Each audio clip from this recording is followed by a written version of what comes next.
This is Henry Simon, bringing you another story from my files here at the Missing Persons Bureau. In these stories of the Missing Persons Bureau, dramatized for Henry Simon by Ross Napier, names and addresses have, for obvious reasons, been changed. In one moment, the search for Colette Renoir, address unknown.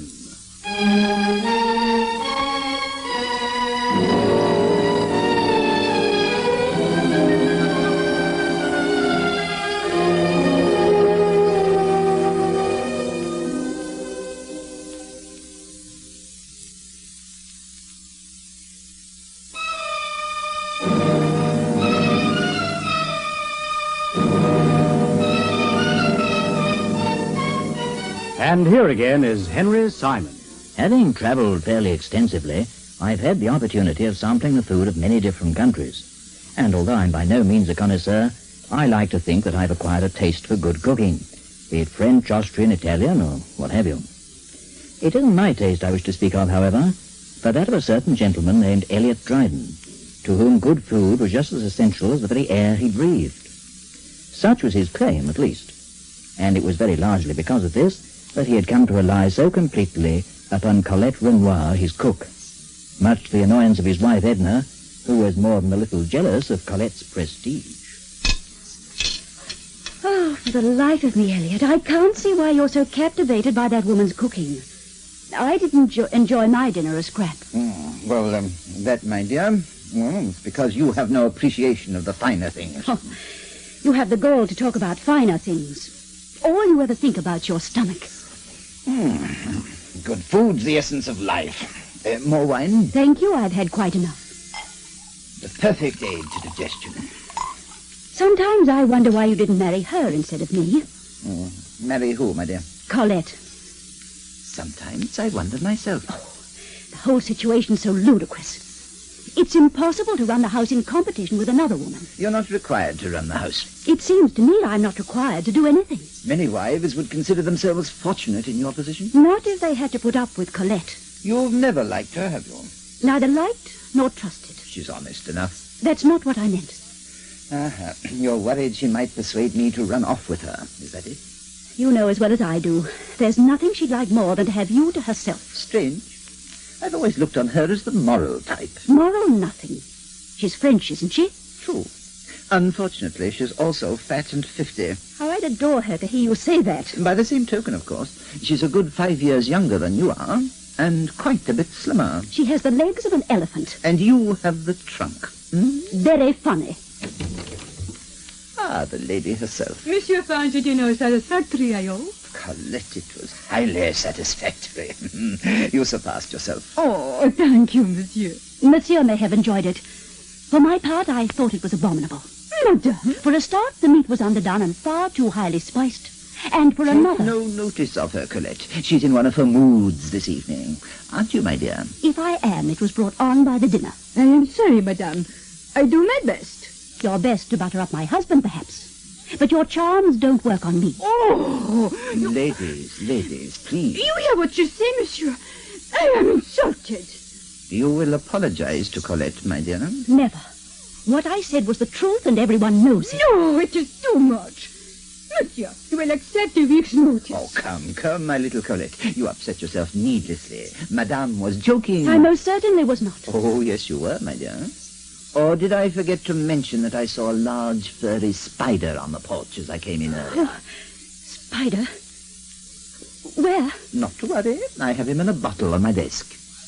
Now, you will apologize to Colette, won't you? Please, Elliot, you... Apologize to Colette? I'm sorry, Colette.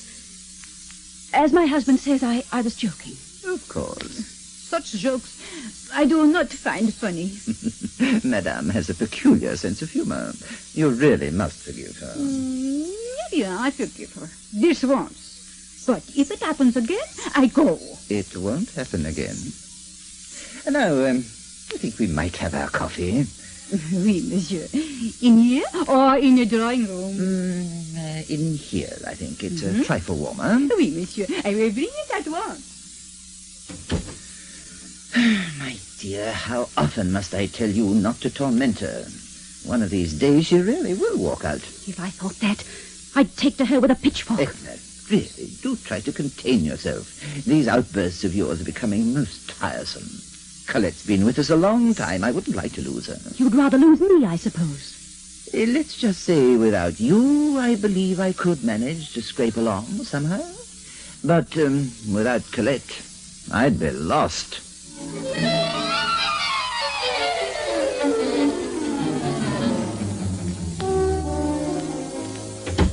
Elliot, is that you? Yes, my dear. Don't take your things off. We'll be eating out this evening. Oh, my dear Edna, you will have your little joke, won't you? I'm perfectly serious. You'll get no dinner here. No? Why, Colette ill? She seemed well enough when she left. Left? That's what I said. I don't think I quite understand. Where's she gone? I've no idea. All I know is she won't be coming back. Won't be... What are you talking about? I dismissed her this morning. Dismissed her? Yes. She insulted me, so I ordered her to leave. But, where did she go? I told you I don't know. Then you'd jolly well better go and find her, hadn't you? Oh, no. She's not coming back into this house. Not while I'm capable of lifting a finger to stop her. We'll see about that. You can do what you like. Put spiders in my bed, cockroaches in the bath. It won't make any difference. This once I've made up my mind. Have you? Have you indeed?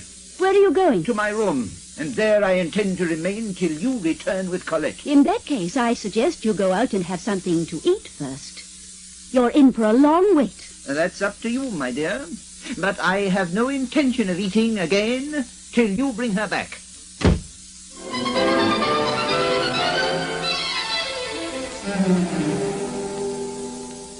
He meant what he said, Mr. Simon. He's been locked in his room ever since. But I understood you to say that this was 6 days ago. That's right. You mean he's been there without food for 6 days? With the door locked and bolted.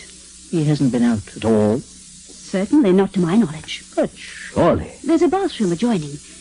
He has plenty of water, but no food supply whatever. For the past 3 nights, I'd taken a tray up and left it at the door. But he won't touch a thing. Each time he's left it. Incredible.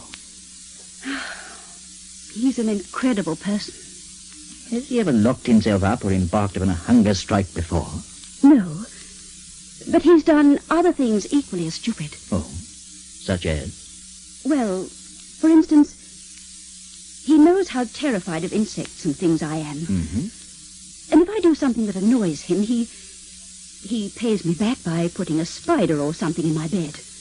A spider in your bed? Yes. Once he put a cockroach down the back of my dress, and he often drops them in the bath with me. So, you see, things like that. He's not a violent man in any way. Oh, no. Anything but. I don't ever recall him so much as raising his voice to me, let alone exercising any form of violence. He has other, more effective ways of getting what he wants. And his present behavior was brought on solely by your dismissing this Colette Renoir. Yes. How long has she been with you? 7 years. Oh, what prompted you to dismiss her? She was rude to me. I lost my temper and told her to go. I see. So she went. Now you want her back, is that it? I have to get her back. He won't come out of that room or eat again until I do. And as much as I'd like to stick to my guns, I wouldn't like to see him do himself any harm. But the whole point of my coming to you is that I can't find Colette. I don't even know where to start looking. For that matter, she could have gone back to France. Well, do you happen to know anything about her background? Where she lived before she entered your husband's employ? What she did? She had a job in a Paris restaurant. A job as a cook? Yes. It was only a small place, but quite exclusive. I see. But how did your husband come to meet her exactly? To tell you the truth, I've never been too sure. He went there for dinner once or twice, to this restaurant. Mm-hmm. Then one evening he brought her back to the flat with him. And she's been with you ever since? Yes, ever since. Were you living in Paris at the time? Yes. Indefinitely? Originally, we'd planned to spend 3 months. We ended up by staying 9. And this was in connection with your husband's business, was it? Well, he has no business. His father left him quite a lot, in bonds and so forth. He's never had to work, not since I've known him anyway. No, we were just staying there. For pleasure, I suppose you'd say. He's a reasonably wealthy man, then. Wealthy enough. And you say that his main interest in life is food, is that it? Definitely. It always has been. Or did she be able to give it up altogether for so very long a time? Oh, don't misunderstand me. He was never a big eater. Quantity doesn't interest him in the slightest. Just quality. He won't touch anything but the very best. I see. Well, Miss Renoir must be a very fine cook. He seems to think so. Tell me, you hadn't thought of calling in the police, I suppose? Police? Under the circumstances, you'd be perfectly justified in so doing. No. No, I'd rather just find Colette. Oh, I see. Believe me, Mr. Simon, I realize how absurd all this must seem to you. It's just that I know Elliot. I know how far he's capable of going, particularly when he makes up his mind to follow a certain course. And, well, even though I've never had a great deal of feeling for him, I can't just stand aside and let him go on like this. I tell you now, if Colette isn't found, he'll stay in that room till he drops dead of starvation.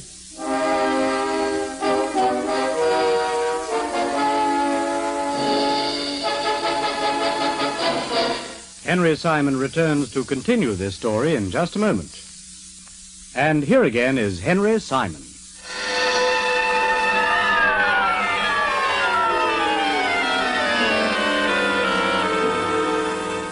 People never fail to amaze me, the things they get up to, their quirks, their idiosyncrasies. From his wife's description, Elliot Dryden was unquestionably an eccentric, a man who would do almost anything to get his own way, even to the extent of locking himself up in a room like a small child, and then going on a hunger strike. In certain respects, he bore the characteristics of a sadist, and yet in others, he bore those of a mild-mannered, docile husband. In either event, it appeared that he had to be protected from himself, and having agreed to accept the case, I duly sent for Agent Paul Studdy, whose reaction to the facts was very much as I'd expected. It's like I always said, Chief. There are more people walking around the streets who ought to be in straitjackets than there are names in the phone directory. Well, I wouldn't know much about that, Studdy, but certainly a great many people do have very peculiar tendencies. Well, in my book, anybody who carries on like this Dryden guy is a nut. Nothing less. 6 days locked in a room without a bite to eat just because his wife sacks the cook. Oh, brother, how peculiar can you get? Well, if all else fails, of course, the police will have to be called in to eject him forcibly. Unfortunately, they can't compel him to eat. The only person who can do that is Colette Renoir. About whom we don't know a thing. Except, of course, that she's French. Oh, well, that's going to get us a long way. There can't be more than about 500,000 or so French people in this country. Yeah, I think your best bet might be to go and question Dryden himself. Well, how am I supposed to get to him? Break down the door? When he learns who you are, perhaps he'll open it. And if he doesn't? You can always try talking through it. Yeah, well, I think I'd rather have it that way. I don't want to take any chances of being bopped in the dome. From what I gather, you need have no fears of meeting trouble of that nature. According to Mrs. Dryden, he's a particularly mild sort of chap. Even so, I wouldn't want to get too close. Just in case his confinements made him savage. Well, I'll have to leave that to your discretion. I have the address here somewhere. Oh, yes, it's Wandsworth. 72 Argyle Parade.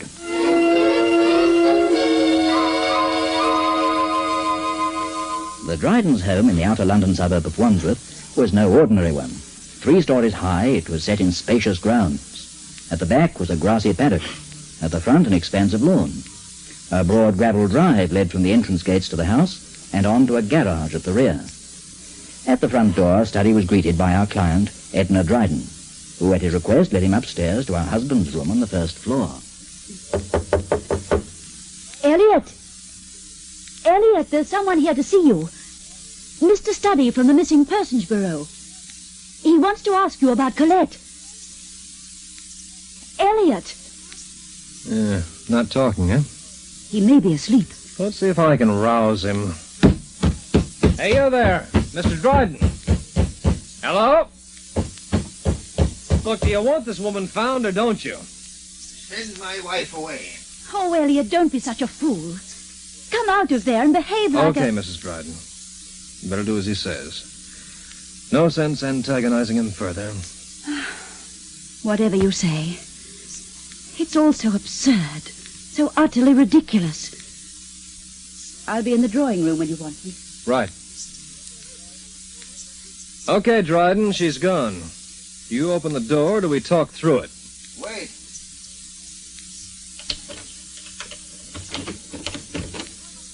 Oh, please come in, my dear sir. So nice of you to call.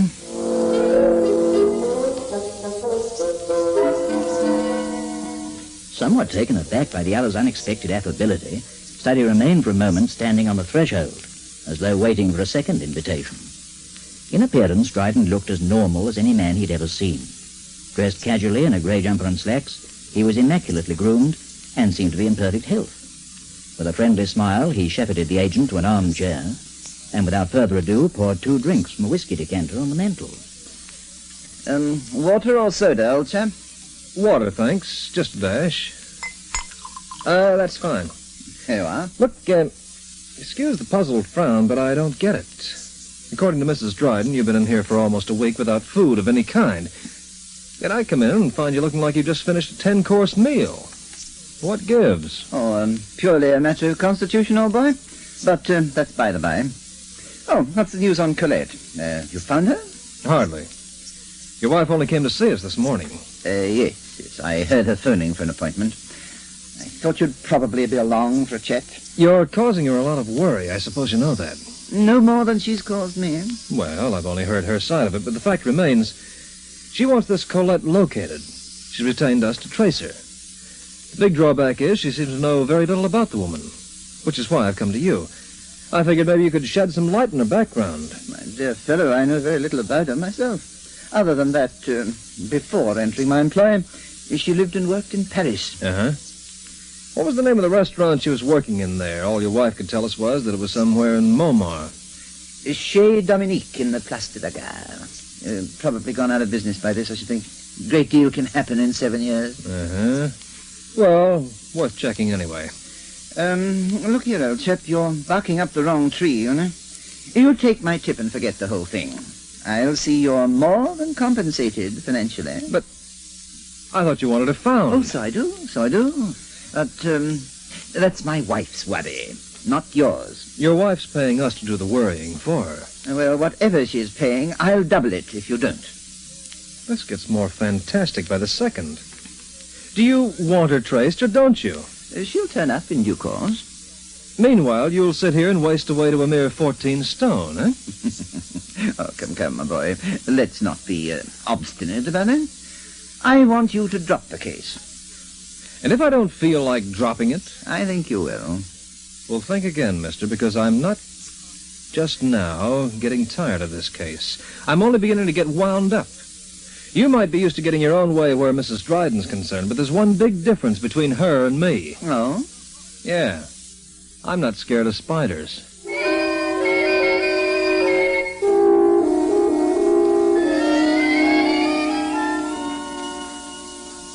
But it doesn't make sense, Mr. Study. Are you sure you didn't misunderstand him? He offered to double what you're paying if I agreed to drop the case. Did that sound like a misunderstanding?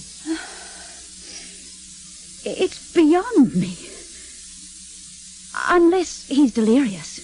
Yeah, well, maybe he is at that. All this time without food, it must have taken its toll on him. The queer thing about it is he looks so fit. And he can't have lost that much weight. His clothes seem to fit him okay. Some people stay much the same, regardless. There's no way your husband could get out of this room unknown to you, is there? Not unless he crept out at night after I was asleep. Uh-huh. So you can't be sure he hasn't been slipping downstairs to the kitchen for a snack every night. His room's next to mine. I'm a fairly heavy sleeper, but he couldn't be sure I wouldn't hear him. Still, I suppose it's possible. Although I hadn't noticed any food missing. Well, there's one way to find out. Tonight you'll go to bed at the usual time, and we'll see what happens. You want me to stay awake and listen for him? No, that won't be necessary. You just go to bed. I'll take it from there.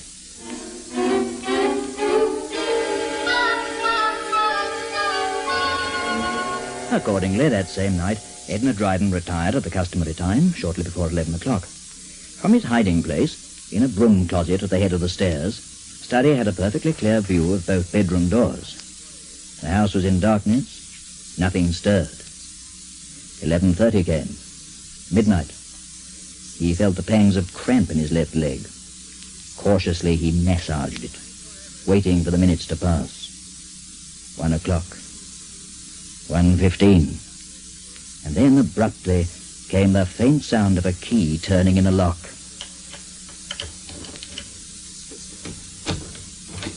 The door to Dryden's room opened slowly, and a moment later a shadowy figure emerged. He was wearing a dressing gown and slippers, and he carried a torch, the beam of which probed ahead of him as he crept stealthily along toward the stairs. The agent stood stock still in the closet as the figure stole by. Down the stairs, one at a time, swiftly, silently, along the hall at the back of the house. Then the sound of another door opening. A moment's pause, closing, then the padding, slippered footsteps returning. Back along the hall, up the stairs, the same shadowy figure, in one hand the torch, in the other what looked like a large hat box tied up with string. Back past the closet, into the room, the door closed, and then silence again. Hastily, but with caution, Study emerged from the closet, went downstairs, along the hall to the back door.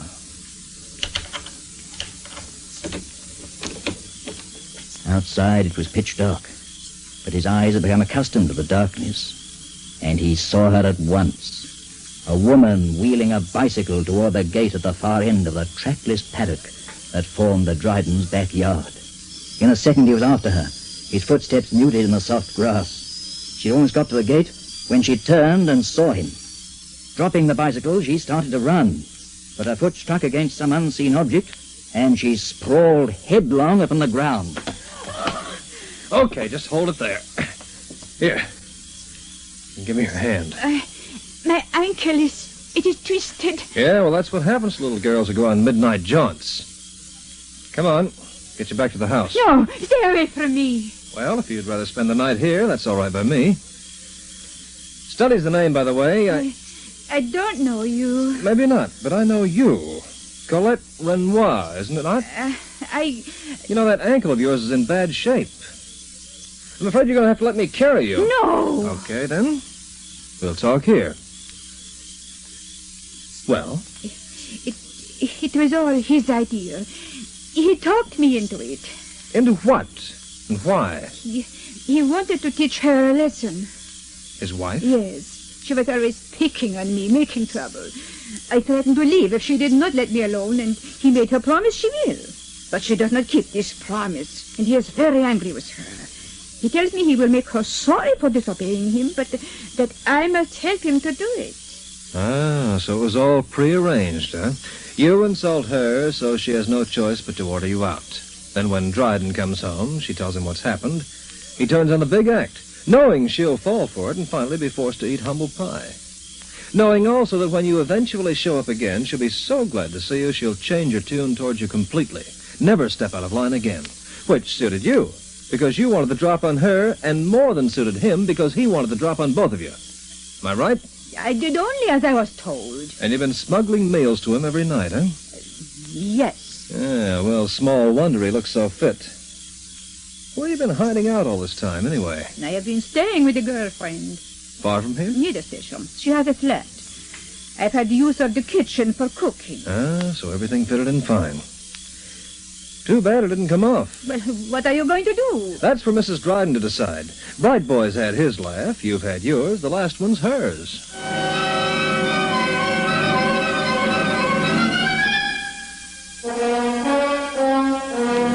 Henry Simon returns to conclude this story in just a moment. And here again is Henry Simon. An incredible story, an incredible trio. Even now, as I look at the file on Colette Renoir, I find myself wondering whether Dryden was a complete bounder or just a misguided fool. In either case, his scheme backfired to such an extent that he's going to be a very long time getting over it. Indeed, all it accomplished was the one thing it had been designed to prevent, the ultimate departure of Colette Renoir, who, upon recovering from a very badly sprained ankle, returned to Paris forthwith, and to the best of my knowledge has not been heard of since. The only one to benefit, in fact, was Mrs. Dryden herself, who at long last became mistress. That is, sole mistress of the manor. And now, this is Henry Simon, as usual, inviting you to meet me here again and for the present bidding you au revoir.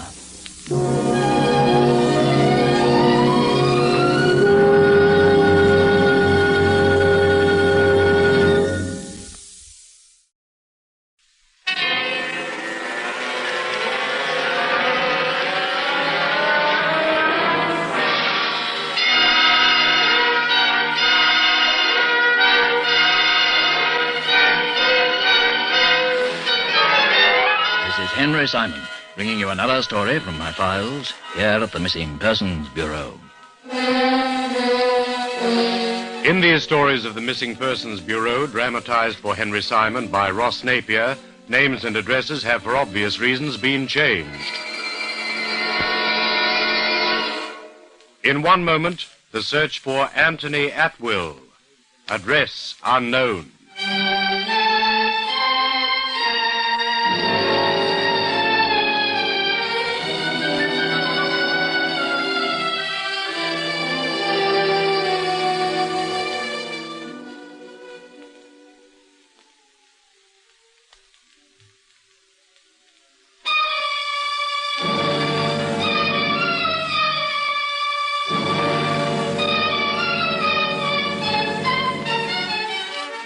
And here again is Henry Simon. There are many attractions for the tourists in London. Indeed, almost as many attractions as there are tourists, which is something that can be said of no other city, with, of course, the possible exception of Rome. There's Buckingham Palace itself, Clarence House, and the Palace of St. James. There's St. Paul's Cathedral and the Tower of London. There's the Old Bailey, the Law Courts, the British Museum. These to mention only a few.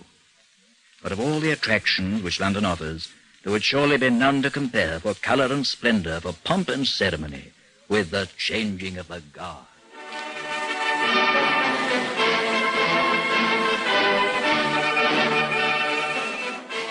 Perhaps the most outstanding feature of this grand old custom is the carriage of the guards themselves. Many's the time I've watched them fascinated, marvelling at their bearing, their capacity to stand at rigid attention, almost without batting an eyelid for hours at a time. Their bearskins or busbies heavy upon their foreheads, their buttons, braid, and boots flashing, be the skies grey or blue. It's a capacity I have yet to see equalled anywhere in the world, and a ceremony that can never be surpassed.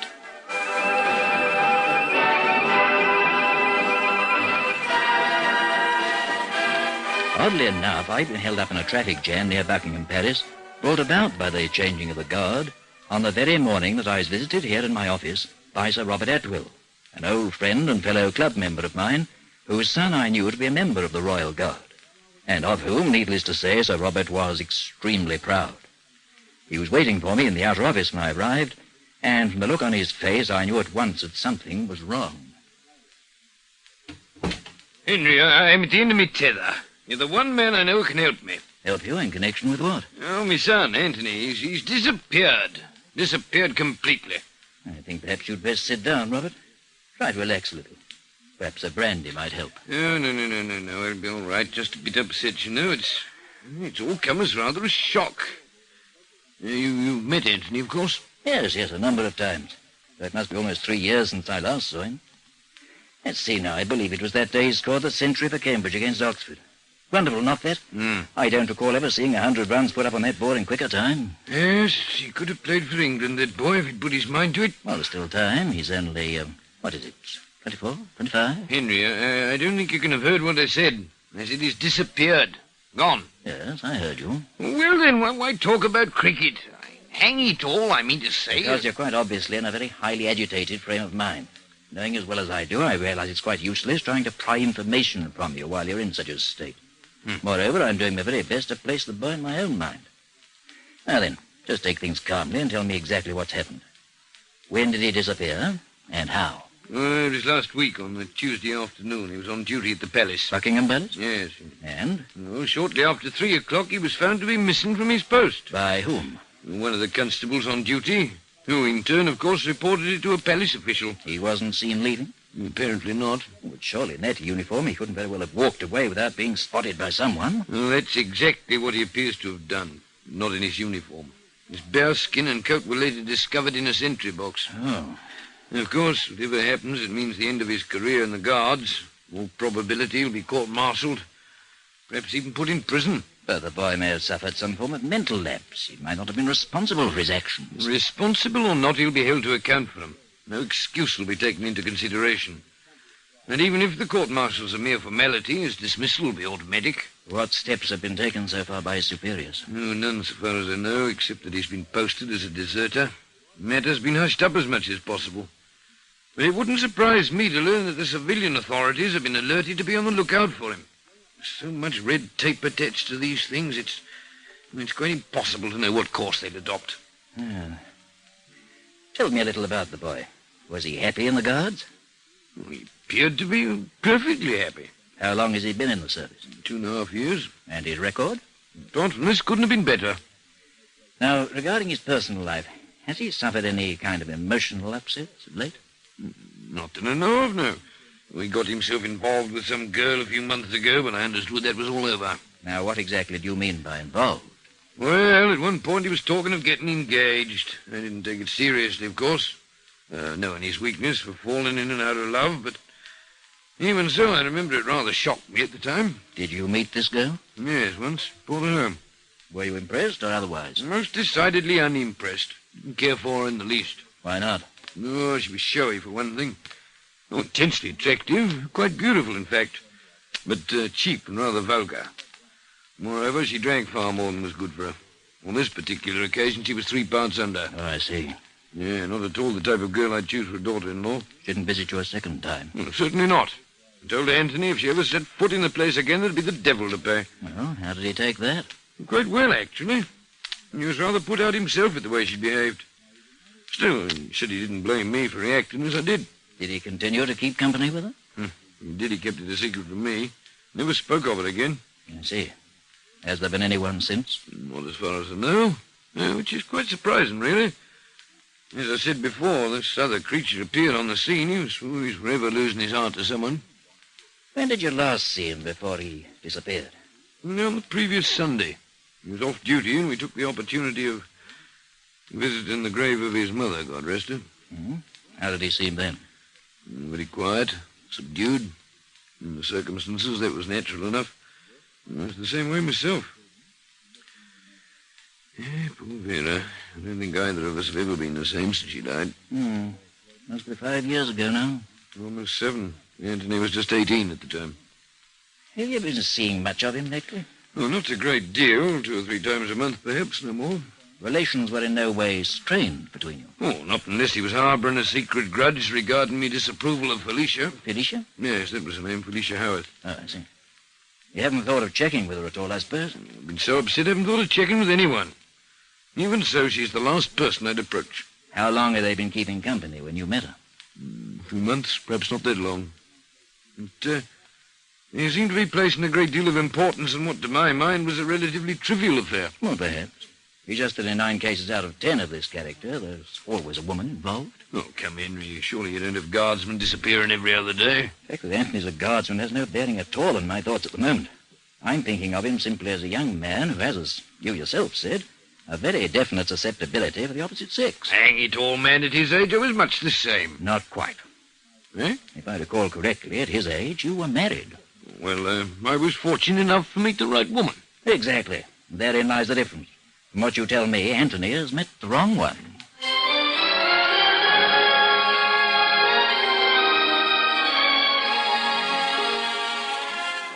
Following Sir Robert's departure, I sent for Agent Paul Studdy, with whom I discussed the case in detail.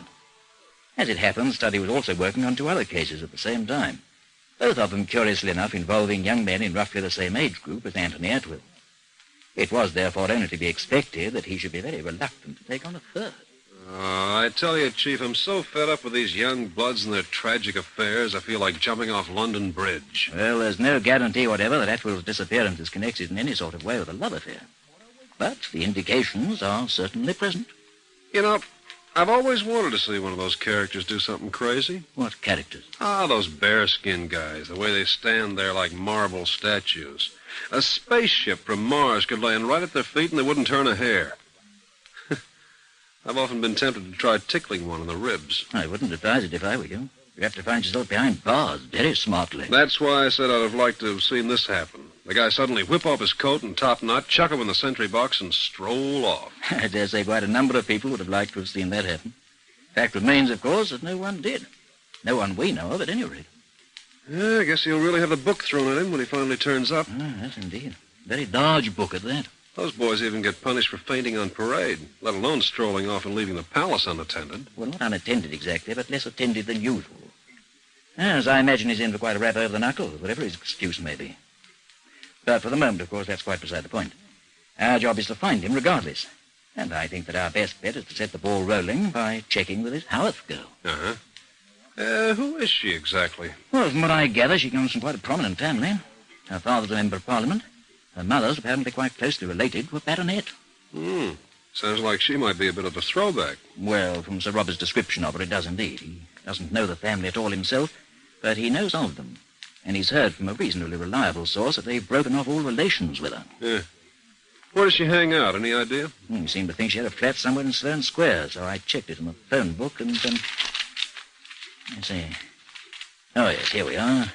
Howarth. Miss Felicia A., 6 Aldershot Mansions, Grover Road.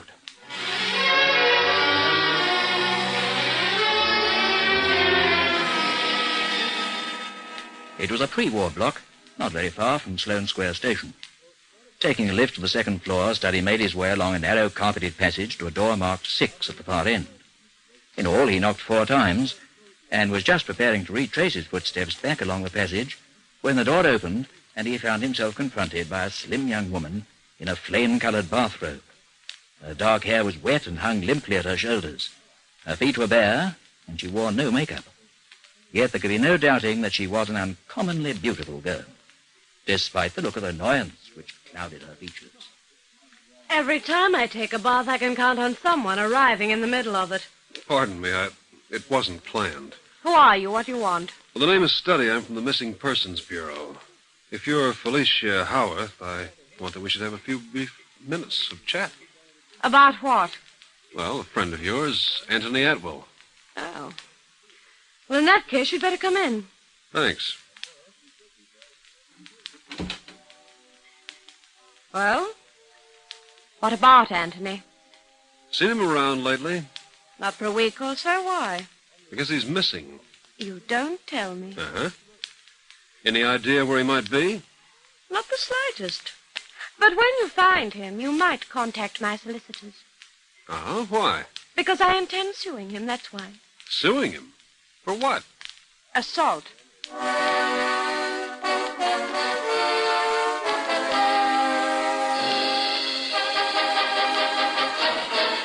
Henry Simon returns to continue this story in just a moment. And here again is Henry Simon.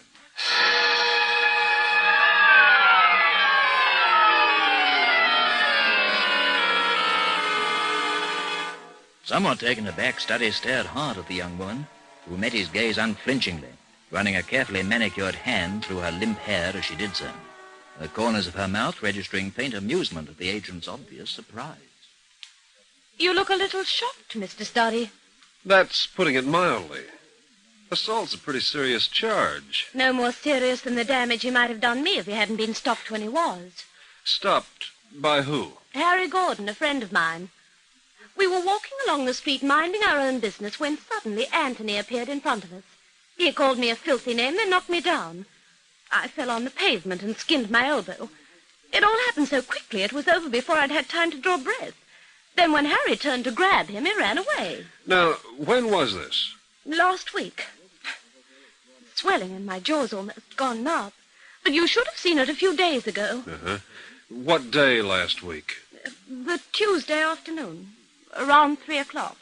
And, that's when he was found missing from his post. Well, he wasn't in uniform. Just the trousers and the boots. Whereabouts did it happen? In the mall. About halfway along. Going towards the palace or away from it? Away from it. We were actually coming from Victoria. Uh-huh. So you did pass the palace? Yes. Did you happen to see Atwell on guard? Well, I wasn't looking for him. Obviously, he saw you. Well, the next time he sees me, it'll be in court. You and he were pretty chummy at one stage, weren't you? We went out a bit together, yes. When was the last time? Oh, 2, perhaps 3 weeks ago. Were you seeing each other regularly before that? Every day. Now, according to his father, he broke things off with you a couple of months back. That old fogey wouldn't know what year it was. You weren't engaged to be married by any chance? Why do you ask that? Just curious. Well, as a matter of fact, we were. We kept it quiet from the old boy, but I was wearing his ring for over 3 months. Up till the time he beat you up? I'd taken it off a week or so before. Why? Oh, he began to bore me. I decided I didn't want to get married after all. And you returned the ring? No, I hadn't got around to it. But you had broken the engagement. Oh, more or less. It was sort of up in the air. And meanwhile, you were going around with this Harry Gordon, huh? Harry and 1 or 2 others. I always did enjoy variety. I guess you realize you've probably wrecked Atwell's life. Oh, you're breaking my heart. Well, I guess that's something anyway. What? I was beginning to wonder if you had one.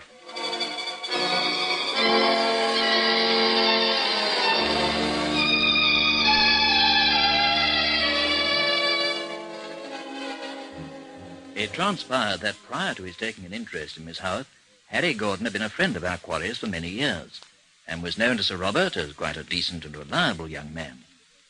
This description was duly found to be apt enough when Studdy visited Gordon in his Curzon Street apartment that same evening. Tall and well-built, with wavy fair hair, he proved to be both friendly and polite. Please, Mr. Studdy, when you speak of my association with Felicia, I'd be obliged if you do so in the past tense. I haven't seen her since the day of the trouble with Anthony, and I have no intention of contacting her again. Yeah. How long were you keeping company? Oh, a few weeks. While she was still engaged to Atwell? I knew nothing about that. She took care not to let me see any ring. But you knew she was going steady with him. Oh, vaguely, yes. But, well, I got tangled up with her without quite realizing it. Now it's all over, eh? Completely. Because of the trouble with Atwell? Oh, that really showed her up in her true light. I'd kind of like to hear your version of that story. What happened exactly? Well, I'd arranged to meet her at a pub over in Victoria around 2. When I got there, she was tight, and she insisted on having a few more drinks. Yeah. Well, then she suggested we walk back to town to give her a chance to sober up. I didn't know what a game was then, but I soon found out. You see, we had to go past Buckingham Palace, and Anthony was standing guard at the front gate. Well, she must have known he was there, because she made a point of going right by him. Well, directly I spotted him, I tried to get her away, and that's when she turned on her act. She suddenly grabbed hold of me and started kissing me right in front of him.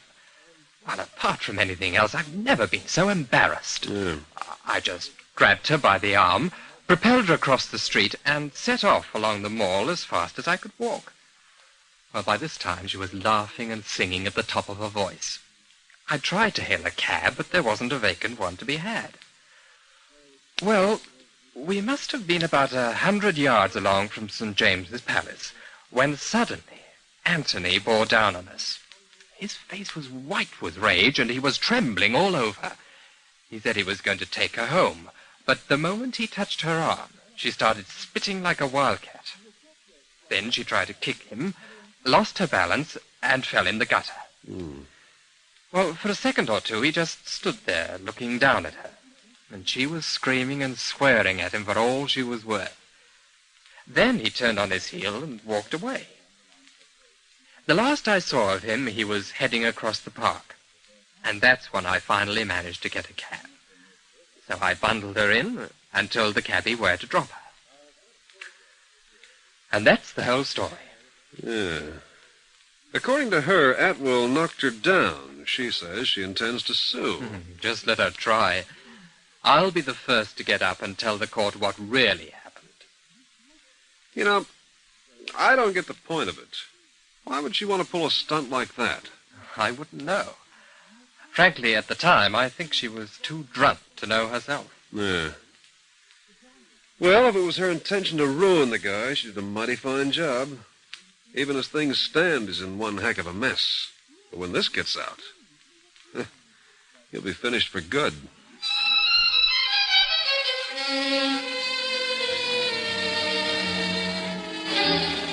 Returning to the office, Study reported his progress, if such it could be called. In reality, we were no further advanced than we had been before. Indeed, we were a good deal worse off, because we'd exhausted our only leads and had nothing at all to show for them. In view of this, we had no option except to push the case to one side in favor of other, more fruitful investigations. It was purely a temporary shelving in the absence of pertinent information, but it was difficult for me to explain this to Sir Robert, who appeared to be of the belief that we were abandoning the search altogether. As it happened, the case was opened abruptly some 2 days later, when, shortly before 5 in the afternoon, Study received a phone call.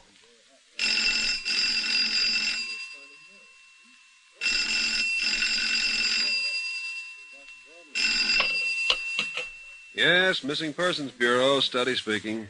Felicia Howard here, Mr. Study. Oh? And to what do I owe this doubtful honor? Would you come over right away? Over where? To my flat. Why? Because I'm scared. When I got home earlier, the caretaker told me a man phoned this morning wanting to know where I was. Apparently, he'd rung my flat and couldn't get an answer. So? He wouldn't leave his name, said he'd call back. Uh-huh. Well, I'd only been in about 20 minutes. The phone rang, I answered it, and the line went dead. There was someone at the other end, I know that. They hung up in my ear. I think it was Anthony, Mr. Study, checking to see if I was home. I think he's on his way here now. So you want me to come over and protect you, huh, in case he gets violent? I phoned Harry Gordon, but he wouldn't come, the low-down swine.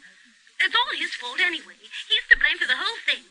And he has the height to say he hopes Anthony wrings my neck.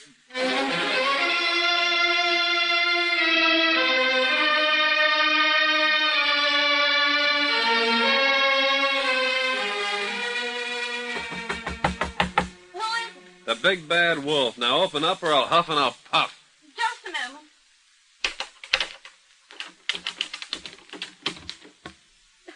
Oh, Mr. Study, I'm so glad you've come.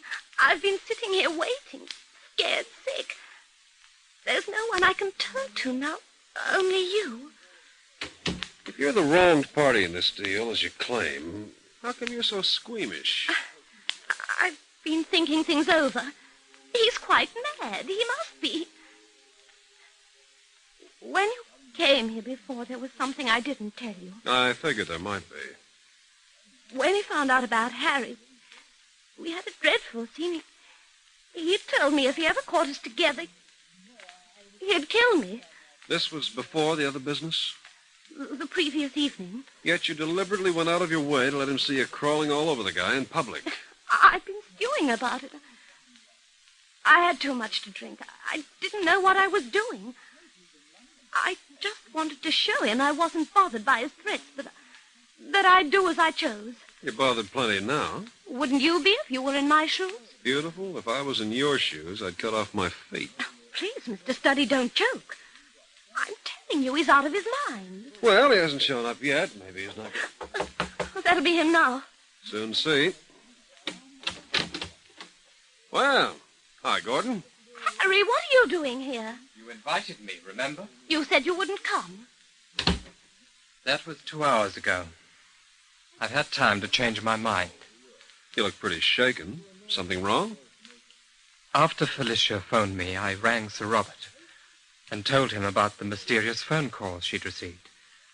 I thought he might like to know in case Anthony did show up. Yeah? It wasn't Anthony who rang. It was the old chap himself. He wanted to ask her if she'd heard anything, but when he heard her voice on the other end of the line, he couldn't bring himself to talk to her. So he hung up. You mean it was that old fool all the time? That's right. He phoned this morning, and you weren't in, so he spoke to the caretaker. Then he called back this afternoon. And to think I've been worrying myself silly. You've a lot more than that to worry about. What do you mean? It came over the radio, not half an hour ago. Over the radio? A news bulletin. At 3:20 this afternoon, the body of a man was pulled out of the river. It was estimated by a police doctor that he'd been in the water for at least a week. He carried no identification, but it didn't take them long to trace him. The clothes he was wearing, the boots, part of a uniform. Oh, no. The uniform of the Royal Guard.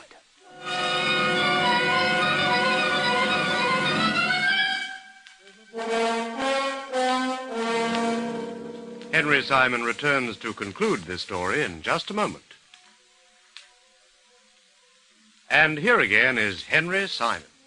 The body of Anthony Atwill was formally identified by his father, and at the subsequent coroner's inquest, in the absence of proof to the contrary, a verdict of accidental death was recorded.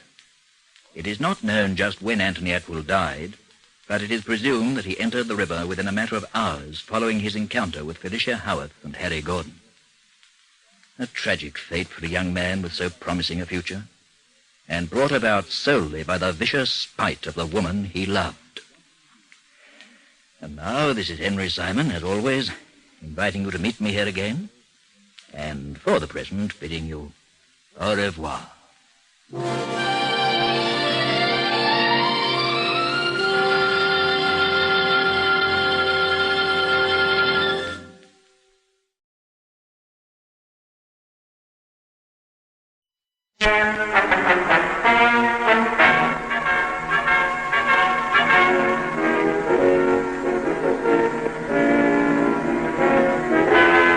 This is Henry Simon bringing you another story from my files here at the Missing Persons Bureau.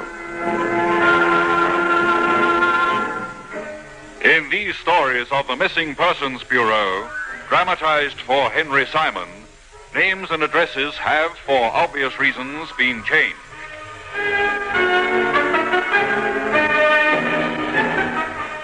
The Colgate Show, address unknown, is brought to you by the makers of Colgate Dental Cream, Colgate Toothbrushes, Colgate Shampoo, Colgate Beauty Soap, Colgate Hairspray, and Colgate Talc.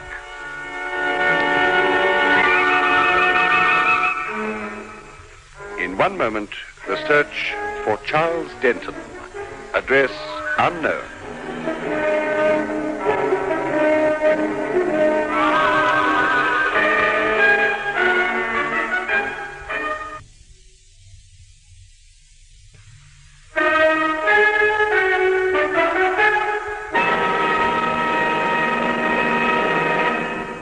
And here again is Henry Simon.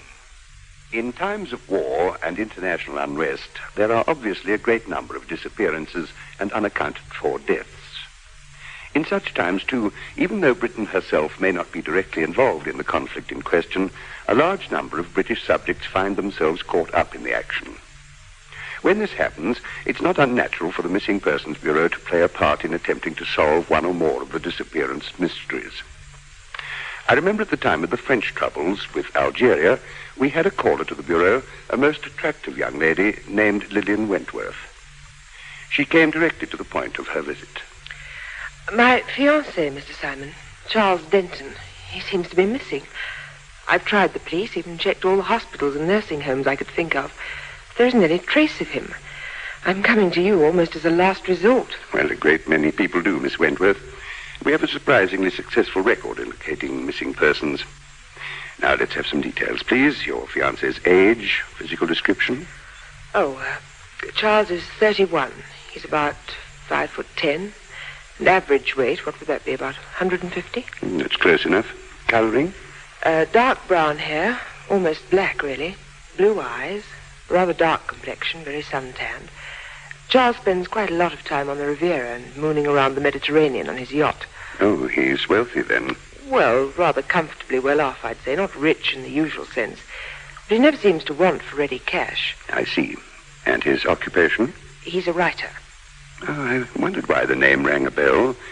He writes those Secret Service agent books, doesn't he? What's yes. the name? Greg something? Greg Carson. Yes, that's the one.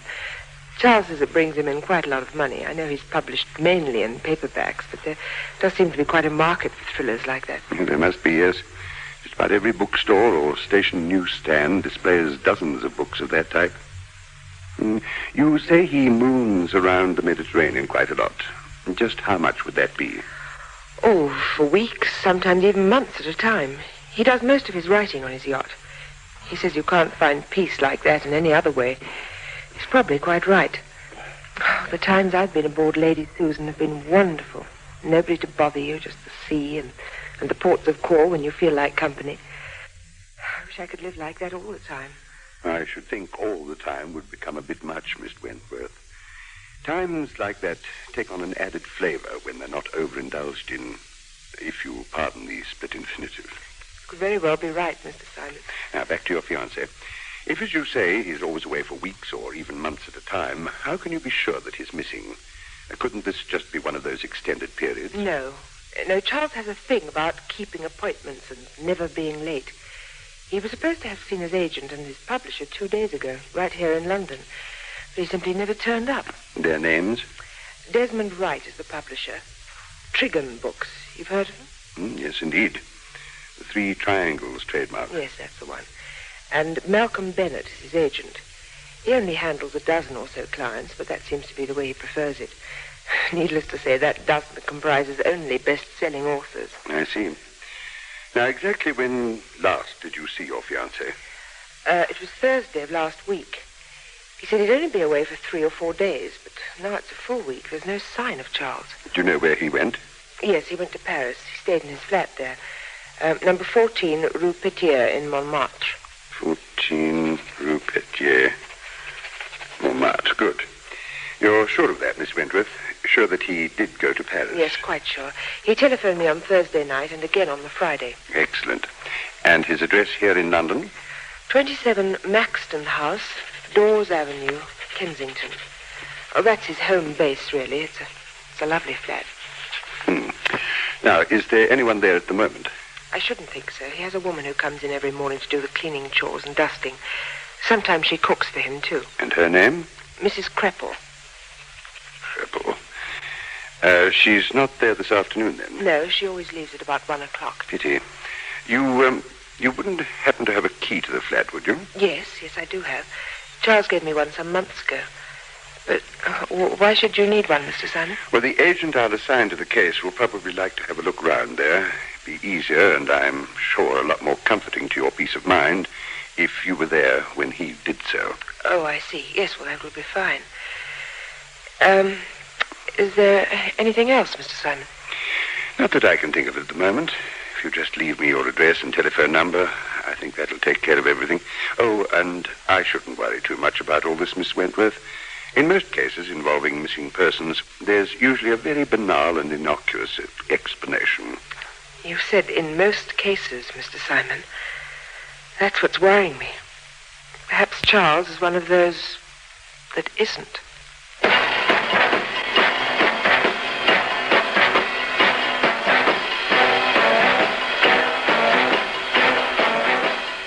I wasn't unduly worried about Charles Denton's disappearance.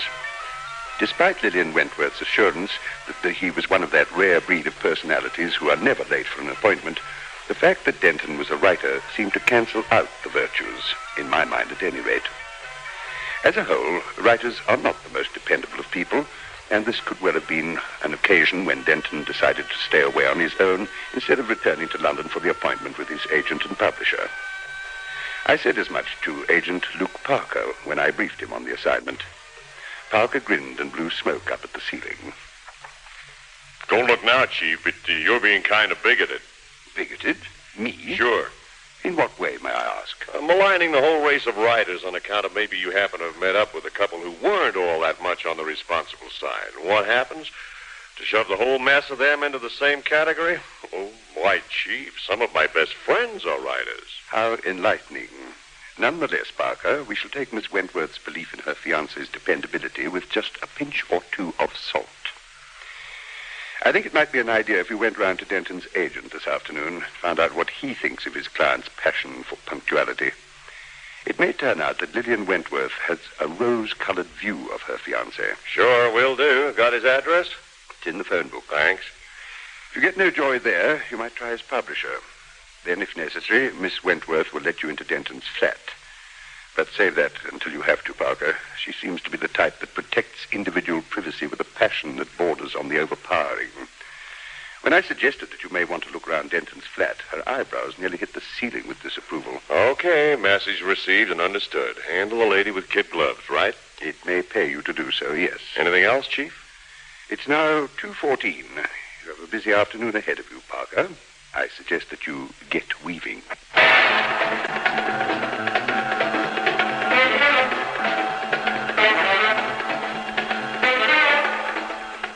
Parker telephoned Denton's agent, Malcolm Bennett, and arranged to call round at his office within the hour.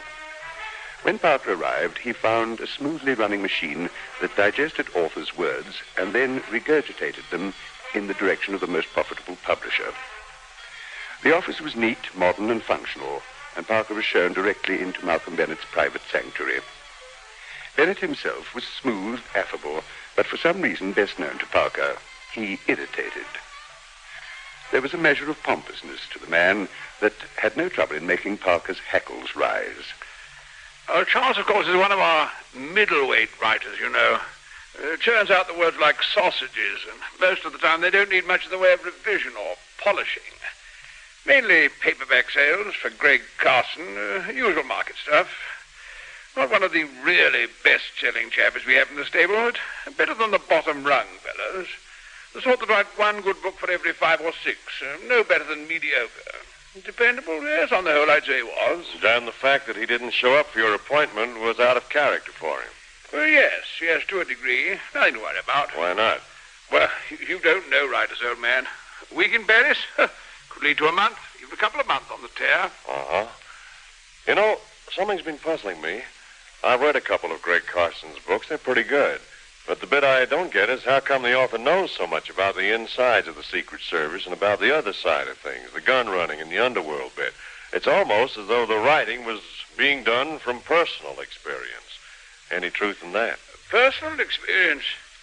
Oh, you mean was Charles ever mixed up in the intelligence outfit himself? Well, something like that. Perish the thought, old man. Nothing more than a lively imagination, that's all. You're sure of that? Oh, positive, old man. Absolutely positive.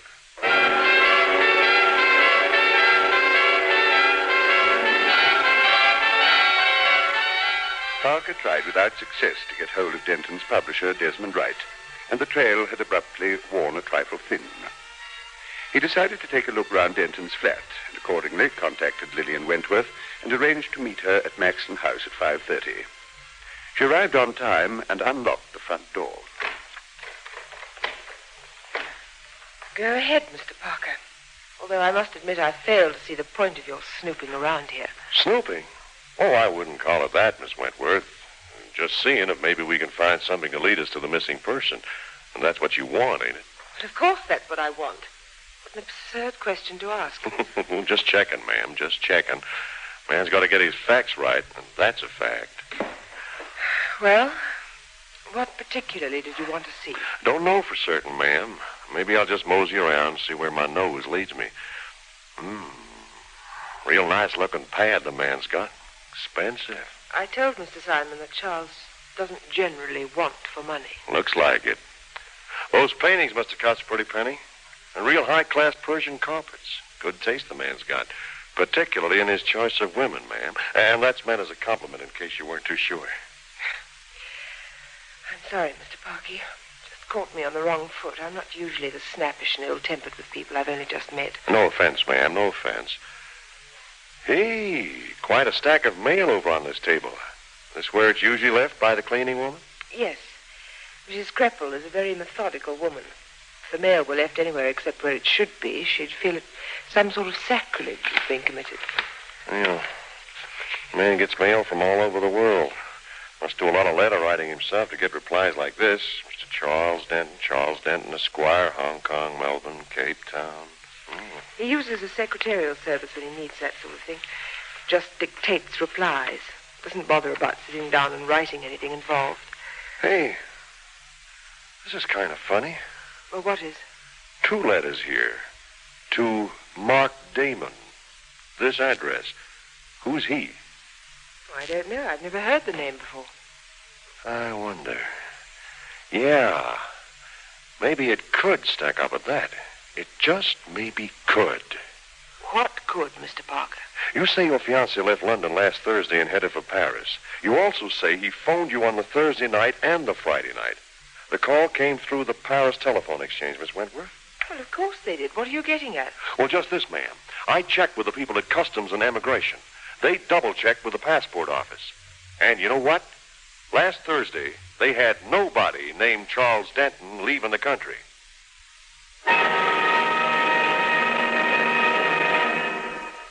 Henry Simon returns to continue this story in just a moment. You are listening to The Colgate Show, Address Unknown. And here again is Henry Simon.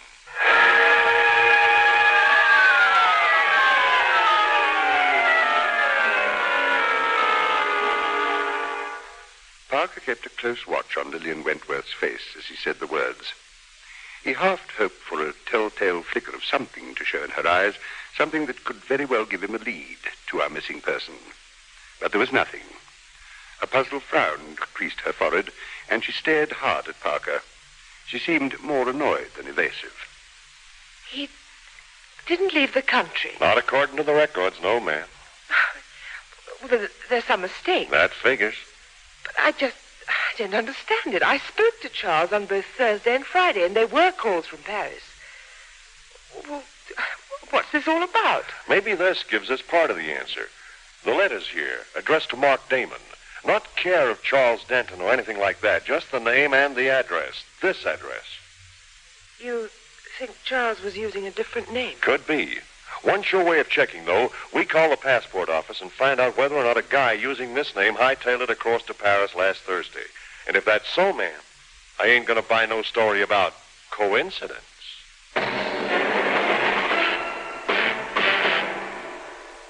That's it, Chief. The records show that Charles Denton left and returned to this country 3 or 4 times in the last 5 years. But Lillian Wentworth tells me he's been and gone at least 10 times during the same time. And the man who calls himself Mark Damon? Yeah, funny, ain't it? He's been away 6 or 7 times. Add the 2 and you come up with the right answer. So Charles Denton occasionally uses a fake name and a fake passport, I might add, for his trips abroad. Which adds up to something a trifle on the odd side, I'd say. It stinks. Quite so. Any theories, Parker? Nothing that comes up with anything solid. Just a whole mess of theories and ideas that could fit the facts, but they don't happen to have any proof lying around to back them up. And Lillian Wentworth? Has she any ideas? None. Far as she's concerned, her boy Charles is pure as the driven snow. And this double passport jazz don't make any kind of sense to her. You sound as though you believed her. Yep, sure do. I threw a high curve, and when I hit her with the dope about Denton not leaving the country, I hoped maybe she'd react, and I was watching her like 3 hawks. But no soap, Chief. It didn't mean a thing to her. And you know the way I am with phonies, I smell 'em from miles away. Not so with Lillian. She's on the level, but somebody else might not be. Who? Malcolm Bennett. Denton's agent? What makes you think so? I don't know. Nothing he said, nothing he didn't say, but I didn't like the way he said it. Too glib, too smooth, too much like he was trying to lead me away from where I was heading. Anything in particular? Just one. In one breath, he told me Denton was a reliable cat, real dependable. And the next, the fact that Denton didn't show up for the appointment meant nothing at all. Just the way writers behave and forget about it. Interesting. What now, Parker? Paris. I checked with our client and she okayed it. That's where Denton was, so that's where we pick up the trail, okay? His flat. How'd you get in? Easy. Lillian Wentworth had a key for that one, too. This one.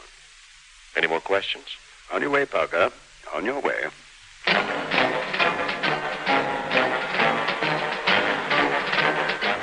Parker flew to France early the following morning. A cab from Orly Airport took him to Paris and dropped him in the sector of Montmartre where Charles Denton maintained a second flat. It was a 3rd-floor walk-up, and from the exterior seemed to be nothing prepossessing. Then Parker unlocked the front door and received a 2-part surprise. The interior of the flat was furnished in a style matching that of the London residence, luxurious, tasteful, and expensive. It would have been impressive were it not for the second part of the surprise. It looked as though the place had been hit by a cyclone. Holy cow, will you look at that? Somebody's turned this place over but good, and whatever they were looking for, they sure didn't find. If they did, at least some of the place would still be tidy. But they went through it from top to bottom. Pillows ripped open, drawers pulled out, every scrap of paper in sight given a close inspection. Yeah, whoever was responsible for this little search sure knew what he was doing. But what were they looking for? That's the jackpot question. Doesn't seem to be anybody here. Let's check the bedroom.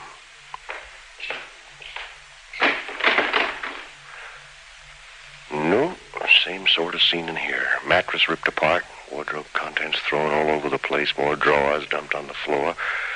And no sign of Denton, which is maybe the most encouraging thing about it. If there was any sign of him, he'd probably be his dead body. Heck, now what do we do now? No other leads to follow here in Paris. No way of telling where Denton may have headed. Looks like you had a free airplane ride, Parker, and got nothing for it.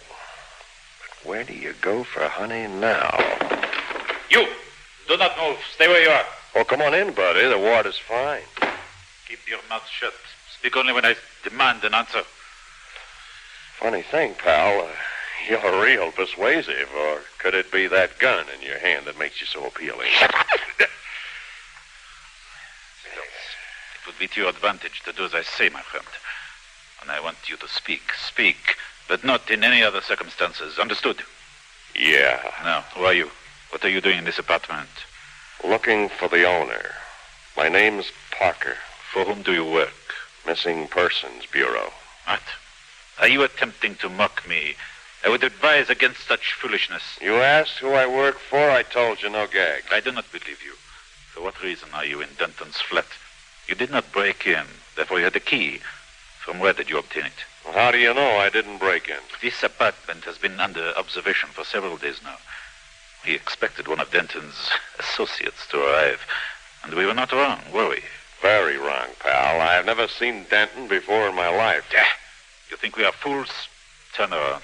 What for? Turn on. Okay, buddy. That's the way you want it.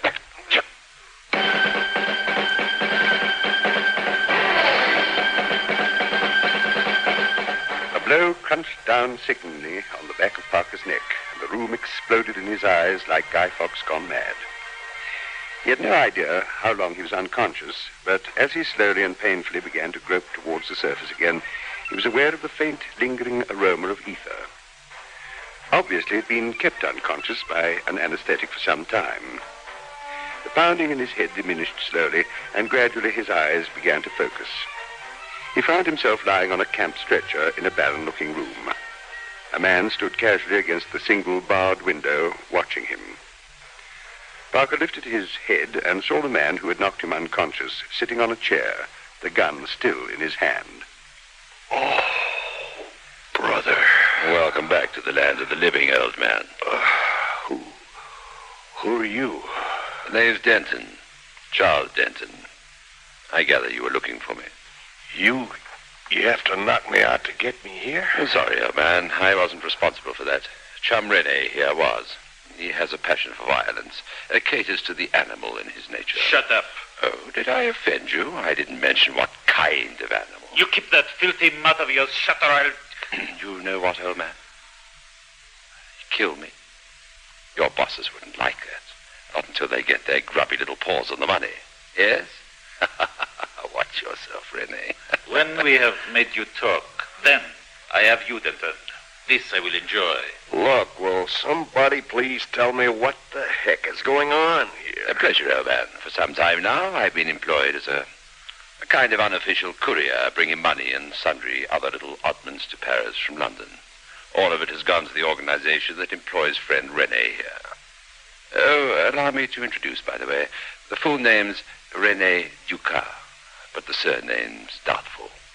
Rene's the sort of chap who didn't have a father. You shut your mouth. The organization does rather nasty things, like supplying arms and explosives to the Algerian terrorists, plastic bombs for maiming the women and children. You know the kind of thing. And you've been helping them? Up to a point. For money? Actually, no. For information. The people I'm connected with here were rather keen on finding out who the London contact is, so they had me infiltrate this organization. It all went rather smoothly, until now. What stopped it? I didn't deliver the last package. You know what it contained, old man? Enough uncut heroin to bring in a large-sized fortune. Why didn't you deliver it? To ruffle things up a bit. Set the cat among the pigeons sort of thing. If things look really bad, perhaps they'll send over their London contact to get things right again. You know who he is? We have an idea. It's a question of getting proof, you see. Yeah, I'm beginning to. Sounds like we are getting company. You stay there, Denton. Move once and I shoot off your kneecap. You will be alive, but in great pain. Oh, charming. You'd love that, wouldn't you, little piece of garbage? Shut your face. I will not warn you again. Oh, bless my soul. If it isn't Uncle Puss in Boots himself. Hello, Malcolm, old soul. Welcome to the party. You've been rather silly, haven't you, old man? Depends on your point of view, Malcolm. I don't think so. Oh, well. Where's the parcel? Oh, I am sorry. Classified information, don't you know? We'll find it sooner or later. You will tell us eventually. Hey, Dent, where does he come into all this? My agent? He's the boy my superior suspected, so they had to plant me on him. I don't know who wrote all these words about Comrade Greg Carson, but it certainly wasn't me. It was enough, though, to look authentic. And now everything's worked out just beautifully. Use your head, Bennett. Pack it in now. You seem to forget who's in control here. Rennie has the gun. Of course. But who does he point it at? Me. That leaves Parker uncovered. What are you talking about? Now you don't know where to point it, do you, chum? You stay where you are. You've got to leave one of us out in the open, haven't you? But which one? Denton. That's the... Get him! No, yes. You're not going anywhere, old man.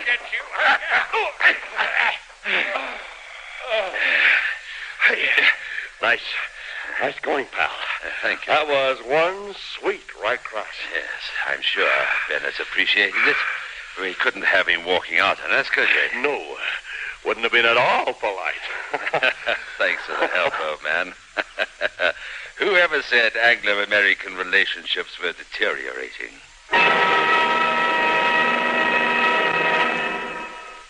Henry Simon returns to conclude this story in just a moment. You are listening to The Colgate Show, Address Unknown. And here again is Henry Simon. Luke Parker had found himself in the thick of a deadly game involving gun runners, drug addicts, and terrorists. But his quick thinking in diving for the man with the gun had saved what could have been a highly unfortunate situation. And the organization that employed Charles Denton? I'm afraid we cannot divulge information of that nature. The Official Secrets Act, you know. And now, as always, this is Henry Simon inviting you to meet me here again, and for the present, bidding you au revoir.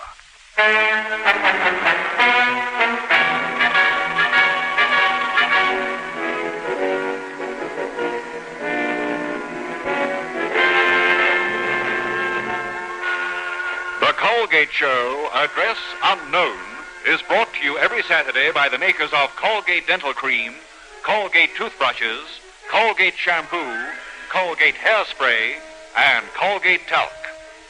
Listen again next Saturday evening at 7:30 when Henry Simon will introduce another story in the gripping and unusual series, The Colgate Show, Address Unknown.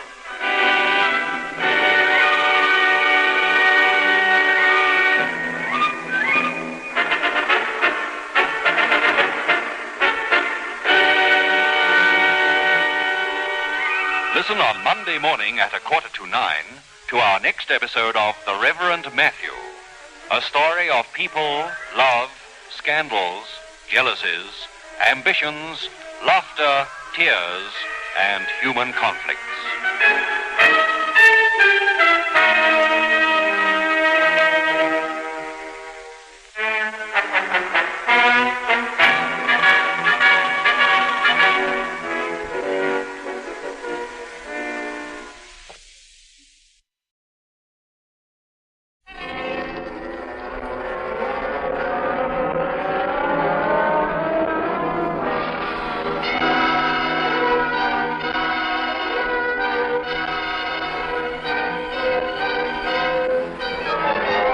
This is Henry Simon, bringing you another story from my files here at the Missing Persons Bureau.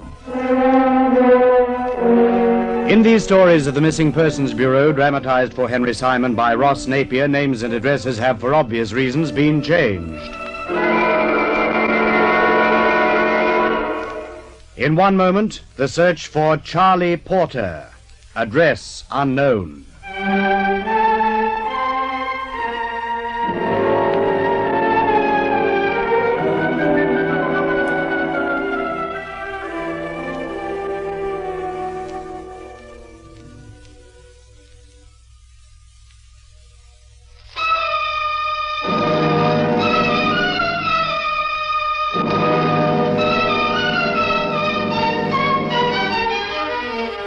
And here again is Henry Simon. When Charlie Porter decided to take up boxing as a career, he was still selling newspapers in the Tottenham Court Road.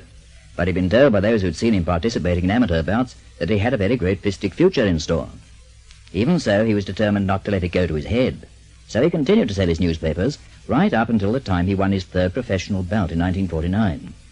It was soon after this that he teamed up with a fight manager named Joshua Lawrence, who guided him steadily up the ladder of the preliminary ranks, finally securing him a supporting bout to a championship fight at the Haringey Stadium.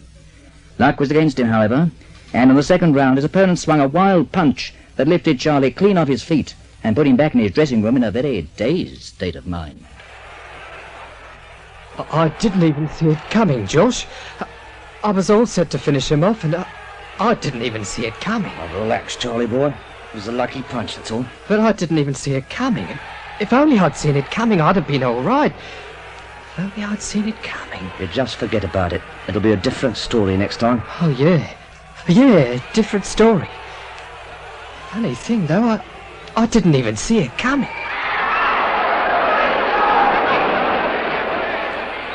As fate would have it, that punch was not the last that Charlie didn't see coming.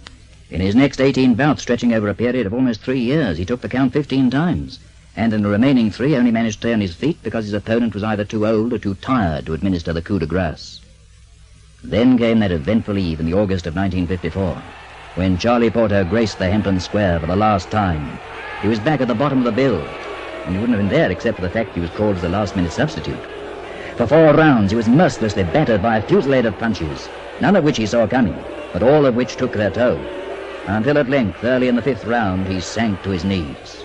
He tried to rise, but his legs refused to function, and with the crowd's derision echoing in his ears, Charlie Porter took his final count.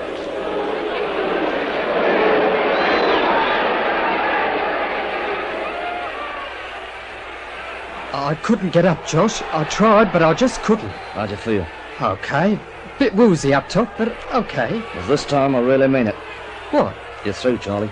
Finished. Oh, now, Josh, I'm not arguing with you. You've taken too many beatings. I aim to see you don't take any more. But I'm fit, I'll tell you. I'm as fit as ever I was. No, you're not, kid. You're in bad shape. I didn't realise till tonight just how bad. You wandered around that ring like a man in a dream, letting Hogan hit you as he pleased. I looked for all the world like you couldn't even see him. Oh, it was just I had a headache. You always got a headache these days. It's small wonder. Tomorrow morning you're going to see the doc and have a thorough checkup. If he says I'm okay, will you let me go on fighting? I told you no. Oh, please, Josh, you know how much it means to me. It's my whole life. Oh. Well, think about it. But only if he gives you a perfect bill of health. Oh, he will. Like I keep telling you, I'm as fit as ever I was.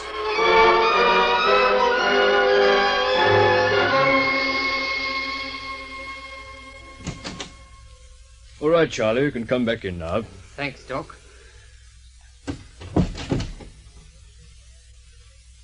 Did you check the X-rays? Yes, I checked them. Well, what's the verdict? You a married man, Charlie? No, sir. Oh, there'll be time enough for that when I retire from the ring. I've got to make me name first. We can't all make the top, son. Oh, I'll get there. I've just had a runabout, that's all. Tell me, what's your mother think about you fighting for a living? I haven't got a mother, sir. She died when I was a baby. Oh. Father? Well, no family at all. No close relatives? Well, not that I know of. You see, I was raised in an orphanage, but why all the questions? Oh, just curious. I'm afraid Josh was right, Charlie. Your fighting days are over. Ah, you're kidding me, Doc. Only wish I were. But there's nothing the matter with me. I feel great. And if those x-rays say any different, they're wrong. How about that headache? Well, it's still there a little, but it's better than it was. I'm sorry, Charlie. I can't pass you. Now, Doc, you've got to. Look, what do I have to do to prove I'm okay? I'll do anything you want, anything, if you'll only... You're beating your head against a wall, son.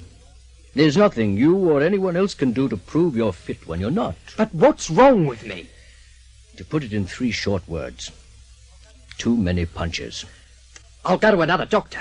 I'll even get myself another manager if I have to. Nobody's going to stop me fighting. Nobody. Yeah? Charlie, you can go to a dozen other doctors and find yourself twice as many more managers. But it won't make any difference. You should know that where the boxing authorities are concerned, my word is law. If I say you're out, you're out. That's all there is to it. You've taken your last licking, son. You'll never fight again.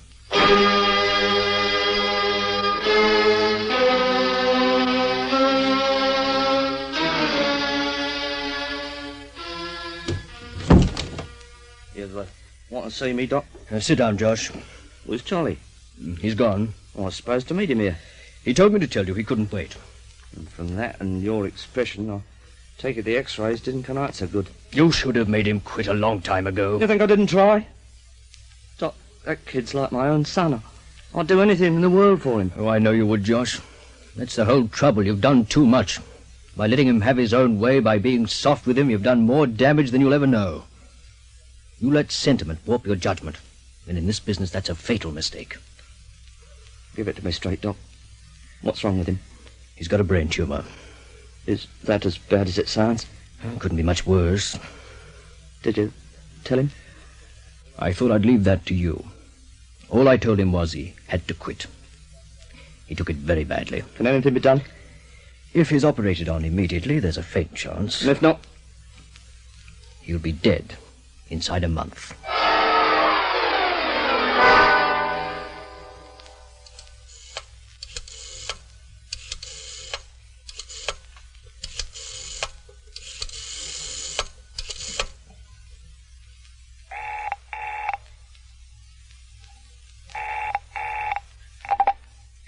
Cleveland Private Hotel. Hello. Is Charlie Porter there? No, I'm sorry, he just left. When you expect him back? We don't, he's moved out. What? Just a few minutes ago. Who is it calling? Josh Lawrence, his manager. Oh, yes. Yes, he left a message for you, Mr. Lawrence. Have it here at the desk. Would you like me to read it out? Please. It's just a few lines scribbled on the back of an envelope. Dear Josh, I'm going away. I don't know where, but the doc says I'm through with fighting, so it doesn't really matter. I probably won't see you again, but I'll never forget all the good turns you've done for me. Thanks for everything, Charlie.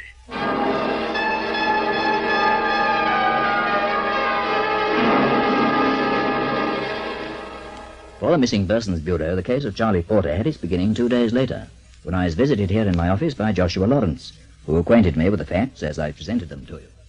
He's dying, Mr. Simon, and he doesn't know it. Only an operation can save him. Even that's 100 to 1 against. But there's a chance. There's a chance he'll come through if he's operated on right away. And that means in the next few days.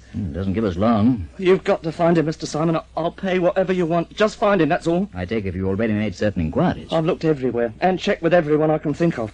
But for all the progress I've made, I could have saved me time. No one's seen him. No one's heard from him. He's just disappeared. How's he placed for money? We can't have more than a few pounds. 10 perhaps. 15 at the outside. It won't take him far. He doesn't have to. In London, he could bury himself in any one of a million places. Quite. He had rooms in Hammersmith, you say? He was at a private hotel, the Cleveland, Essex Road. And he left this message with the proprietor. Yes. I don't blame him for not wanting to see me again. This whole thing's my fault. If I'd made him quit 12 months ago, he'd be okay. He's not aware of that, though, is he? What I mean is he can scarcely blame you for something about which he knows nothing. Well, that's a fat consolation. You've been his manager since 1949. I've been a father and mother to him. At least I've tried to be. As a fighter, he hasn't been worth a peanut since he lost that sport bout at Haringey. One punch and it wrecked his whole career. I wouldn't have believed it if I hadn't seen it happen. If I hadn't stood by and watched him being slowly chopped to ribbons by fellows who had whipped him with both arms tied behind their backs. Just like that, his timing left him. His speed, his concentration, everything. All because of one rotten Sunday punch. That's when he should have got out there and then. But how was I to know? Before that, the kid had a future, a big one. Another year, he'd been on top. But instead, what happens? He takes a nosedive and winds up with his brain scrambled. The luck of the game. Isn't that what they say? Don't talk to me about luck. So help me, if that kid dies... There's little to be achieved by blaming yourself. Who else can I blame? I let him go on, didn't I? I let him beat him to a pulp. He wanted to continue fighting, and because he wanted it, you let him. It was foolish of you, even more foolish of him. But even the wisest and the very best of us make mistakes. Oh, by the way, I don't believe you mentioned his age. 24. Have you got a photograph of him? I've got a whole folder full here. Whole publicity stills. You can take your pick. Ah. How long ago were these taken? A few years. Hasn't changed much to look at, though. Got his nose broken twice, but they mended it up like new. Too bad they can't do the same with his head. Perhaps they will, if we find him. What are the odds, Mr. Simon? Let me have it on the chin. Do you think we... It's quite impossible to say just now. We'll do the very best we can, and that's all I can promise. You'll let me know if anything comes up? Of course. My number's on that card. You can reach me there any time. Fine. Look, I'm sorry I went to pieces a bit earlier. It's just that Well, I'm pretty much on edge. Understandably so. I've seen this kind of thing happen a dozen times to other boys. I was in the ring myself once. Almost lost my eyesight. If I hadn't got out when I did, I'd have probably been where Charlie is today.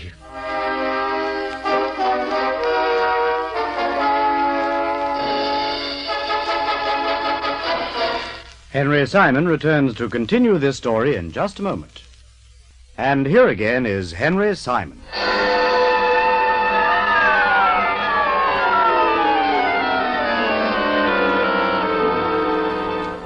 It was a tragic business, whichever way one looked at it. Yet to a certain extent, it had been brought about by the two people involved, Joshua Lawrence and Charlie Porter themselves, who were now, so far as we were concerned, client and quarry. Accordingly, directly Lawrence had taken his leave, I sent for Agent Bob Hunter and briefed him on the various aspects of the case. As far as I can gather, Hunter, the boy seems to have spent his entire life in London. He was born and bred here, and apart from the odd country tour, he's never been further afield than Stepney. His parents are dead, he has no relatives to speak of, and outside of the boxing profession, he has very few friends. Well, no romantic interest? Not to Lawrence's knowledge. Leaves us with a pretty open field, Chief. Yeah, I'm afraid so, especially in view of the time limit. Yeah. What about before he turned pro? How'd he make a living? Selling newspapers. That was his other world, the world he grew up in. Maybe he's gone back to it. It's conceivable. See, I've made some notes here, I think. Mm-hmm. Yes, from the age of 14, he worked for a newsagent on the Tottenham Court Road, Donald Baker. He was still employed there when Lawrence first met him. This Baker's still in business? Well, there's a D.L. Baker newsagent listed in the current phone directory, 142 Tottenham Court Road. I expect it's the same man. 142. Mm-hmm. Okay, Chief, I've got to have a talk to him, see what he knows.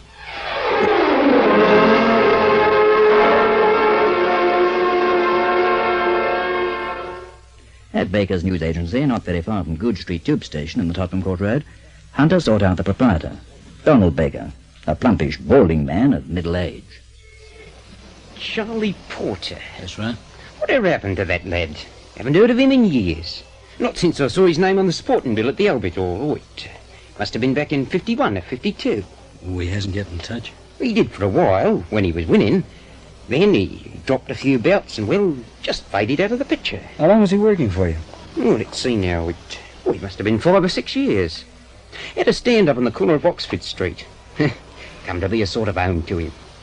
Worked like a Trojan, he did, from 6 a.m. in the morning till 10 o'clock at night, except when he was fighting. I used to be an amateur then, of course. Guess you got to know him pretty well. Oh, about as well as anyone did. He was a nice lad. Had a good heart, you know. And no one was ever more willing. Oh, I was sorry to lose him, I can tell you. Where was you living then?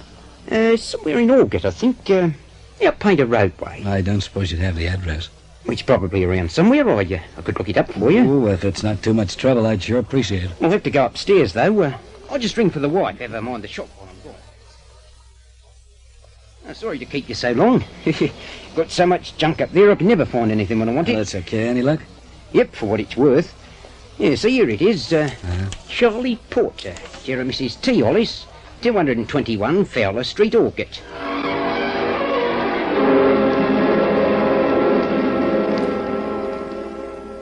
The Fowler Street address proved to be a decrepit lodging house in an none too savoury area. Groups of ragged children were playing games ranging from football to hopscotch in the centre of the road, which was lined by heavily laden garbage tins waiting to be emptied.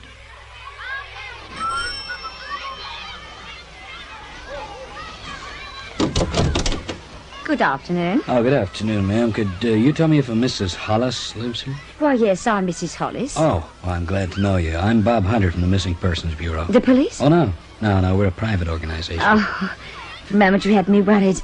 I thought perhaps one or other of my lodgers might have been in trouble. Well, no. Actually, it is about a former lodger of yours that I've come. Oh? Yeah, a young fellow by the name of Charlie Porter. Charlie? You remember him? I should say I do. Looked after him for long enough. Well, I was like one of my own. Till he went into that fight business. Nearly broke me heart, it did. Fine boy like that. I take it you don't approve of fighters. It's what they do to each other I don't approve of. Anyway, he left me not long after. Have you seen him since? No, had a few letters from him for a time, but... Well, I suppose he was there because I never went to any of his fights. Yeah. But what's this all about? Has he got himself in some kind of scrape? Well, sort of. He's disappeared. Disappeared from where? From where he was living. And a friend of his wants to contact him urgently. Has he retired from the ring then? Yeah. Oh, I'm glad. Oh, but I suppose he'll go back to it again, directly the fancy takes him. No, you won't, Mrs. Hollis. You can rest easy on that score. He's out for good. The big problem is, well, it's vital that I reach him in the next few days. That's why I'm here. I thought perhaps you might be able to give me some kind of a lead. You know, the name of a friend he might have turned to, maybe, or someone he knew in the old days when he was selling his newspapers. Oh, there's only one person I can think of outside of myself, and that's Mavis. Mavis? Mavis Denton. She and Charlie were sweethearts. Yeah? Till he started fighting seriously, that is. She was more against it than I was. In the end, they had to bust up. She went her way and he went his. They were so wrapped up in each other, too. It was a terrible shame. Any notion where I could reach her? Oh, yes. She was not far from here in Clarence Lane. You won't catch her home now, though. She works during the day. Where? Woolworths. Serves behind the counter. Do you know which branch? The one near the station. You'd have passed it on your way here. She is still Miss Denton, is she? Or, Oh, yes. Got herself engaged once, but it never came to anything. She's never really forgotten Charlie. Doubt she ever will. Well, thank you very much. I guess I'll go have a chat with her. You shouldn't have any trouble finding her. She's blonde and very pretty. Works on the electrical goods counter. Just by the door as you go in.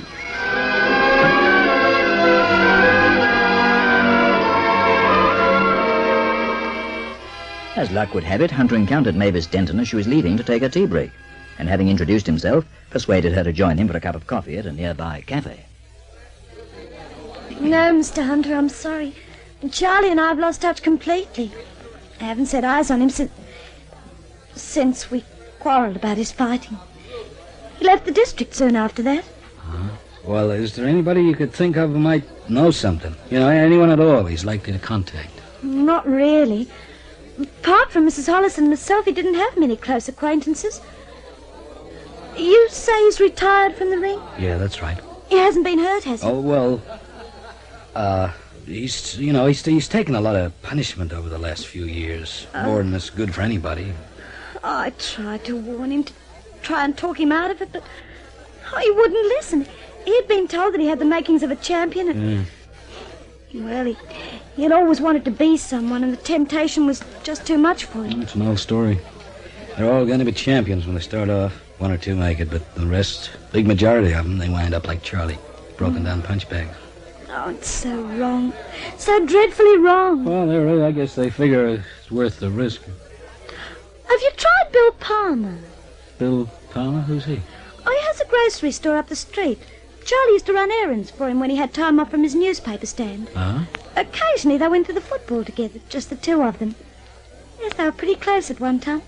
I know Charlie thought a lot of Bill. Bill Palmer, up the street, huh? About 3 blocks up on this side. Oh, there's a big green sign up out in the front. Buy your groceries here.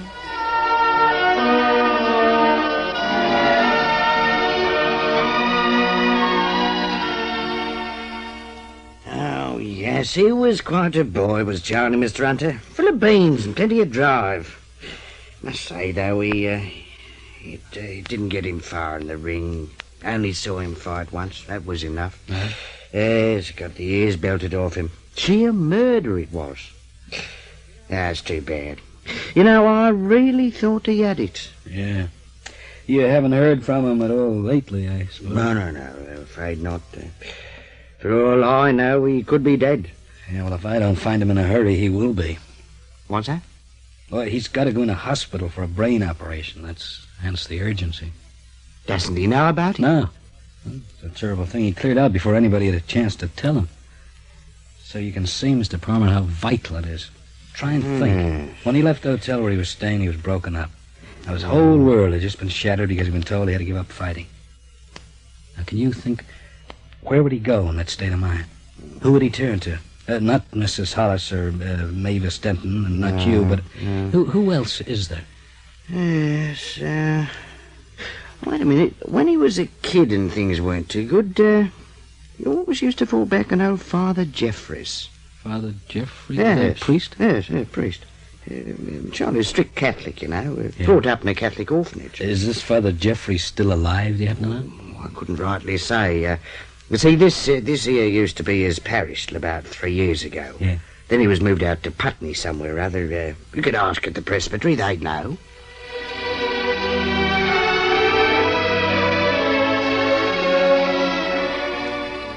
Father Jeffries? That's right. Why, yes, we hear from him quite often. He's at Putney now, I understand. Yes, St. Mary's Church in Wesley Road.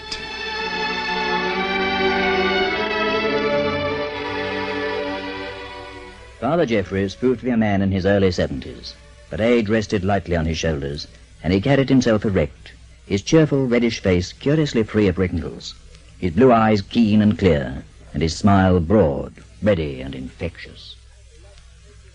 I'm delighted to make your acquaintance, Mr. Hunter. Do sit down. Make yourself comfortable. Well, thank you, Father, but I'm kind of pressed for time yet. As you wish. But tell me, to what do I owe this pleasure? It has to do with an old parishioner of yours, a fellow named Charlie Porter. Charlie? Yeah. What about him? Well, have you heard from him at all recently? I mean, over the past week or so? Oh, why do you ask? Well, it's vital that I contact him as soon as possible. Vital to whom? To Charlie himself. He's dying, Father, and he doesn't know it. Dying? Yeah, he has a brain tumor. The odds are against it, but an immediate operation might save him, so you see... Enough said, Mr. Hunter. Come with me. Where? I have heard from Charlie.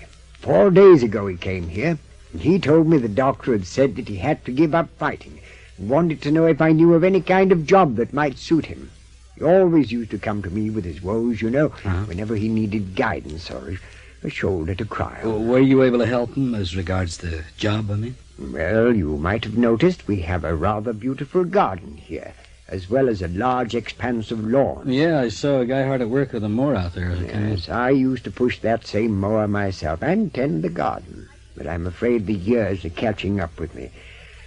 No longer as active as I was, nor do I have the time to devote to it that I had. And that's why I was only too happy to let someone else take over. Well, I'm sure you were, Father, but... And you should have taken a closer look at that man behind the mower. Huh? Charlie Porter, Mr. Hunter. Shall we join him?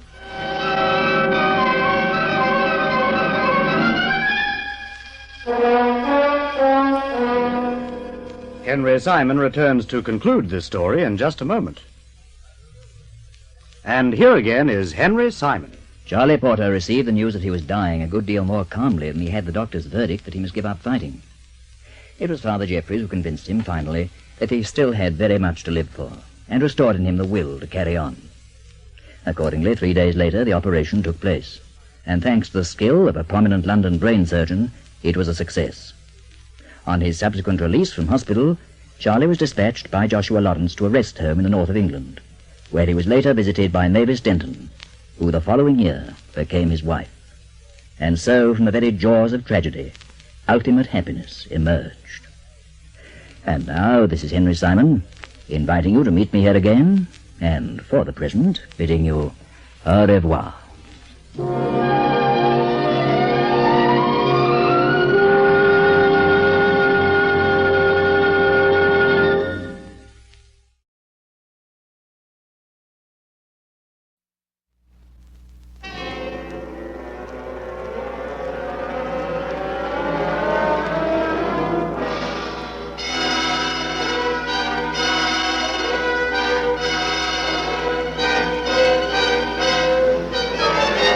This is Henry Simon, bringing you another story from my files here at the Missing Persons Bureau. In these stories of the Missing Persons Bureau, dramatized for Henry Simon by Ross Napier, names and addresses have, for obvious reasons, been changed. In one moment, the search for Andrew Philpott, address unknown.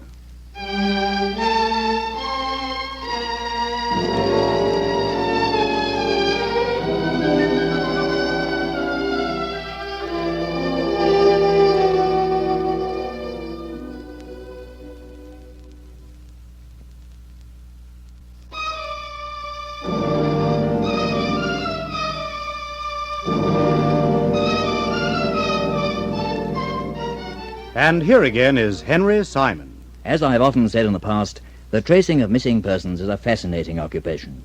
Every year, countless men and women disappear under widely differing circumstances and for widely different reasons.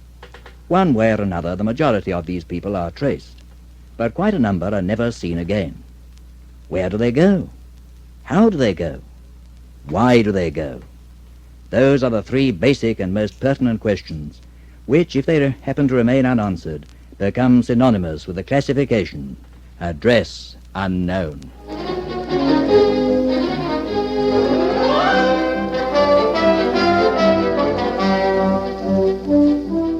It was a cool October morning in the year 1952. From my office window, I looked down on the street below. Whitehall, home of the civil servant. At one end, Trafalgar Square, at the other, Big Ben, and lining the pavements on either side, various government offices. Toward the river, the headquarters of the Horse Guards, and further on still, Downing Street itself. Not so different from the Whitehall of 100 years ago, except, of course, that cars have taken the place of carriages, and people are wearing different sort of clothes.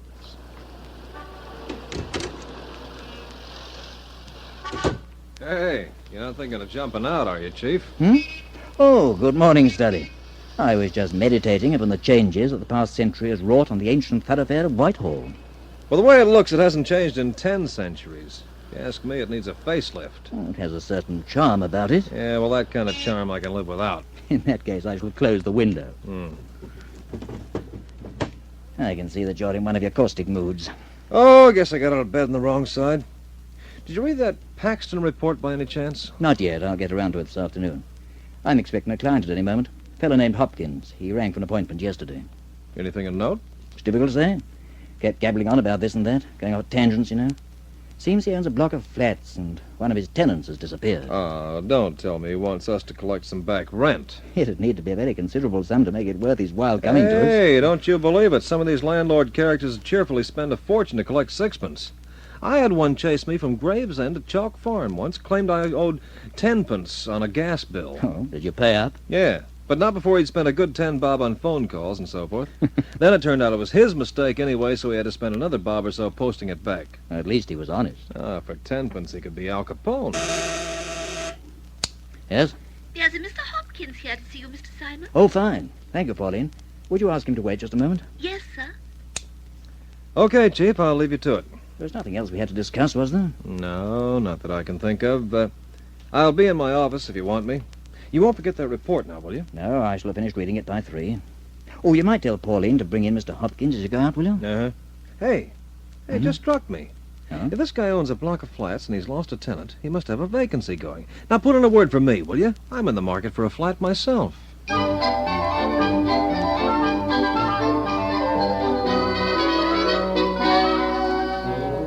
He was an elderly man, well in his 60s, with longish grey hair and a tobacco-stained walrus moustache. His front teeth were also stained.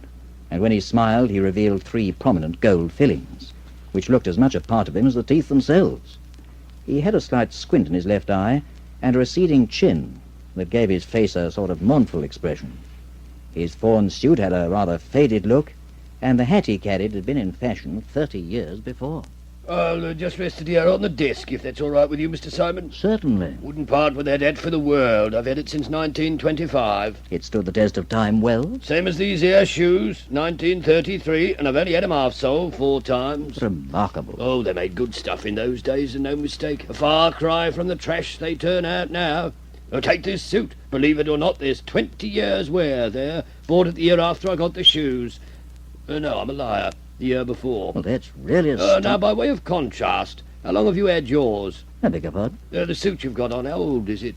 I'm afraid it can't lay claim to any great feat of endurance. Actually, it's quite new. 6 months a year. Oh, nearer to 6 months. There you are. And already it's had to be stitched up around the edges. Well, not exactly. It's the way I bought it. It's hand-sewn. Well, there again, there are hands and hands. The hands of today is nowhere near as steady as it used to be. You ask me why, I'll tell you. For one thing... Yes, well, I think perhaps you'd better tell me some other time, if you don't mind. See, I've got rather a busy morning ahead of me, and, as a matter of fact, I'm rather curious to hear more about this missing tenant you were telling me about on the phone. Ah, there's a puzzle, if you like it. Fair disappeared, he has. Gone with the wind, so to speak. I don't believe you happened to mention his name. Philpott, Andy Philpott. Philpott. Mm-hmm. Now, I understand you to say that he occupied a flat in a block owned by yourself. Is that right? Number 4 on the 2nd, directly above mine. Do you live there as well? Oh, that I do. Been there 7 years. And Philpott? About 10 months. He moved in just after Christmas. How many other tenants are there? 4. 6 flats altogether, including my own. And the address is? 54 Syme Avenue, Brixton. 54 Syme Avenue, Brixton. That's fine. Now, when did Philpott disappear exactly? 2 weeks ago tomorrow, September the 28th. Now, was that when you discovered that he was missing, or the actual date of his disappearance? The actual date. He was there on the evening of the 27th, because we played chess together in his flat. It was a regular thing on weeknights. We'd get together at 8 sharp and play on till round 11. Every weeknight? Without a miss. That's how I knew he'd gone. I went up and he wasn't there. In the middle of a game we were, too. I remember he'd just taken my rook and I had his king in check. Well, you can see the board if you like. I've still got the pieces set up. You would have access to his flat, of course. Access to all 6 of them. Now, did he take his things with him, or... So far as I can see, he didn't take nothing. Not even old Scaramouche. Old Scaramouche? His parrot. That's what really has me guessing. He worshipped that flipping bird, he did. For the life of me, I can't see him just going off and leaving it there. It was like a son to him. Oh, speaking of relatives, has he any family? Well, I got an idea his mother's still living, and there might be a sister as well. I wouldn't be sure, though. Haven't a clue how you go about contacting them. Ah. Now, you say that all his belongings are still there in the flat? Just as he left him. How old would he be, approximately? Oh, 50-ish. Did he have a job? No, he lived on some form of income. Cheque used to arrive for him in the mail, regular each month. Don't ask me who sent it or what it was for, though, because I haven't the foggiest. He just referred to it as his cheque, like anyone else might talk of their wages. But he didn't work at all? Not that I know of. He hardly ever left the place, just sat around all day. Well, perhaps he's met with an accident of some kind. Have you checked with the various hospitals? Everyone in the book. Nothing. Have you thought of going to the police? Well, I did think of it, but, I didn't want any trouble if it could be avoided, and that's why I settled for you. You realise it's going to cost you money? Oh, that's all right, I've got it. He was a nice sort of bloke, you know, and, this is the least I can do. Oh, quite. Did he happen to have any other friends at all that you know of? No, not a one. Never had a visitor all the time he was there, except for me. And you saw him last on the evening of the 27th? That's right. We were playing in his flat that week. We take it turnabout. I see. How did he seem? Oh, same as always. Well, that is, I didn't notice anything funny about him. We knocked off at the usual time, had a noggin, and I went down to bed. And it wasn't until the following evening that you discovered that he'd gone? That's right. I went up there and knocked. When he didn't answer, I went inside. At the time, I thought he must have just gone out somewhere. But when he didn't come back... Well, you know how it is. You just go on waiting, putting off doing anything, till before you know it, he's been gone nigh on a fortnight. Yes, quite. OK, I'll tell you what I'll do. I'll send a man back to the flats with you, and he can have a look round, see if he can unearth any clues. Well, I've been over it pretty thorough myself, but I suppose it can't hurt. Fine. Excuse me a moment, will you? I'll send for him. Pauline, ask Mr. Studdy to come in, will you?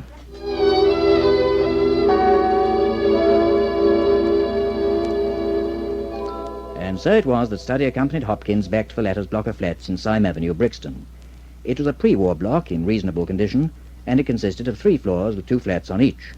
Philpot's was on the first. Self-contained, it consisted of a bed-sitting room, bathroom, and kitchen. On the whole, it seemed to be reasonably tidy, except for an unwashed coffee cup on a chair by the window and an overturned ashtray on the divan. And this is exactly how you found the place, eh? I haven't touched a thing. Like I told Mr. Simon, even the chess pieces are as they were when we left off playing. You see, the king's air in check. What about the parrot? Oh, sorry, I forgot. I did touch something. Miss Parker's looking after it. She's the tenant across the way, a retired school teacher. Been here for about 3 years. Oh, that could be her now. She knew I was going in to see Mr. Simon this morning. If I know her, she'll want to know all the details. Yoo-hoo! Mr. Hopkins, are you in there? As if you didn't know. All right if I let her in? Why not? Well, I can think of plenty of reasons. Oh, Mr. Hopkins, I heard you come up with the other gentleman. I thought you'd probably be from the missing persons place. Might want to see me, so here I am. Well, come in, Miss Parker. Oh, how do you do, Mr. Studley? So nice to meet you. You know my name. No, I happened to overhear Mr. Hopkins call you that as you were coming up the stairs. You have sharp ears. Not half as sharp as her nose. I understand you're taking care of Mr. Philpot's parrot. That's right, Scaramouche. Would you like to see him? Later, maybe. He's such a cute little darling. Talks all the time. They're amazingly intelligent birds, don't you think? Oh, amazingly. You said a moment ago you thought I might want to see you. Why exactly? Why? Oh, well, after all, I am, or rather I was, Mr. Philpot's next-door neighbour. So I'd be the first person you'd want to talk to, wouldn't I? That depends on what you have to tell me. Did you see or hear anything that might have some bearing on his disappearance? Well, no, not really. But I didn't need to. I'd had my suspicions about what happened to him from the start. Now I'm sure of it. Sure of what? He was murdered.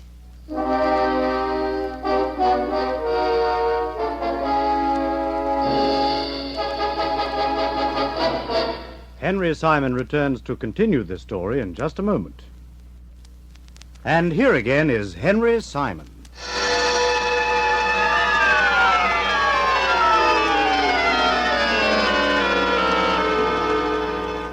Delivered as it was, calmly and with absolute conviction, Miss Parker's announcement that Andrew Philpot had been murdered rocked Studdy on his heels. Hopkins, too, stared open-mouthed at the tiny, hawk-faced woman, who, sensing the impression she had made, drew herself up to her full height, and with just the suggestion of a tremor in her voice, repeated the statement. That's right. I said he was murdered. She's off an onion. Balmy. That's a pretty serious allegation, Miss Parker. Nevertheless, I'm prepared to stand by it. Uh-huh. And may I ask why you've made no effort to contact the police? I wanted to wait until I was sure. I see. Well, suppose you elaborate. Tell us how you arrived at this conclusion. Oh, I had my suspicions about him all along. You mean about Philpot? Yes, ever since I found out about those letters.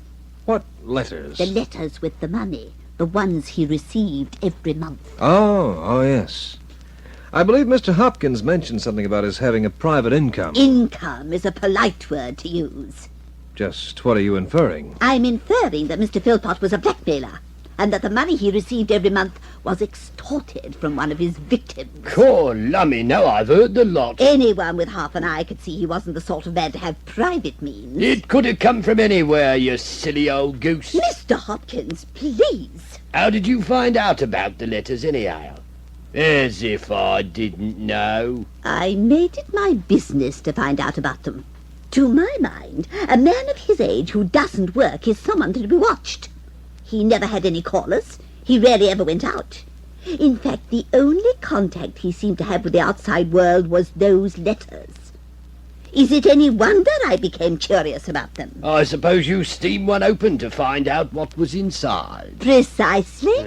I waited my chance, and sure enough, I happened to be out front one morning when the postman arrived.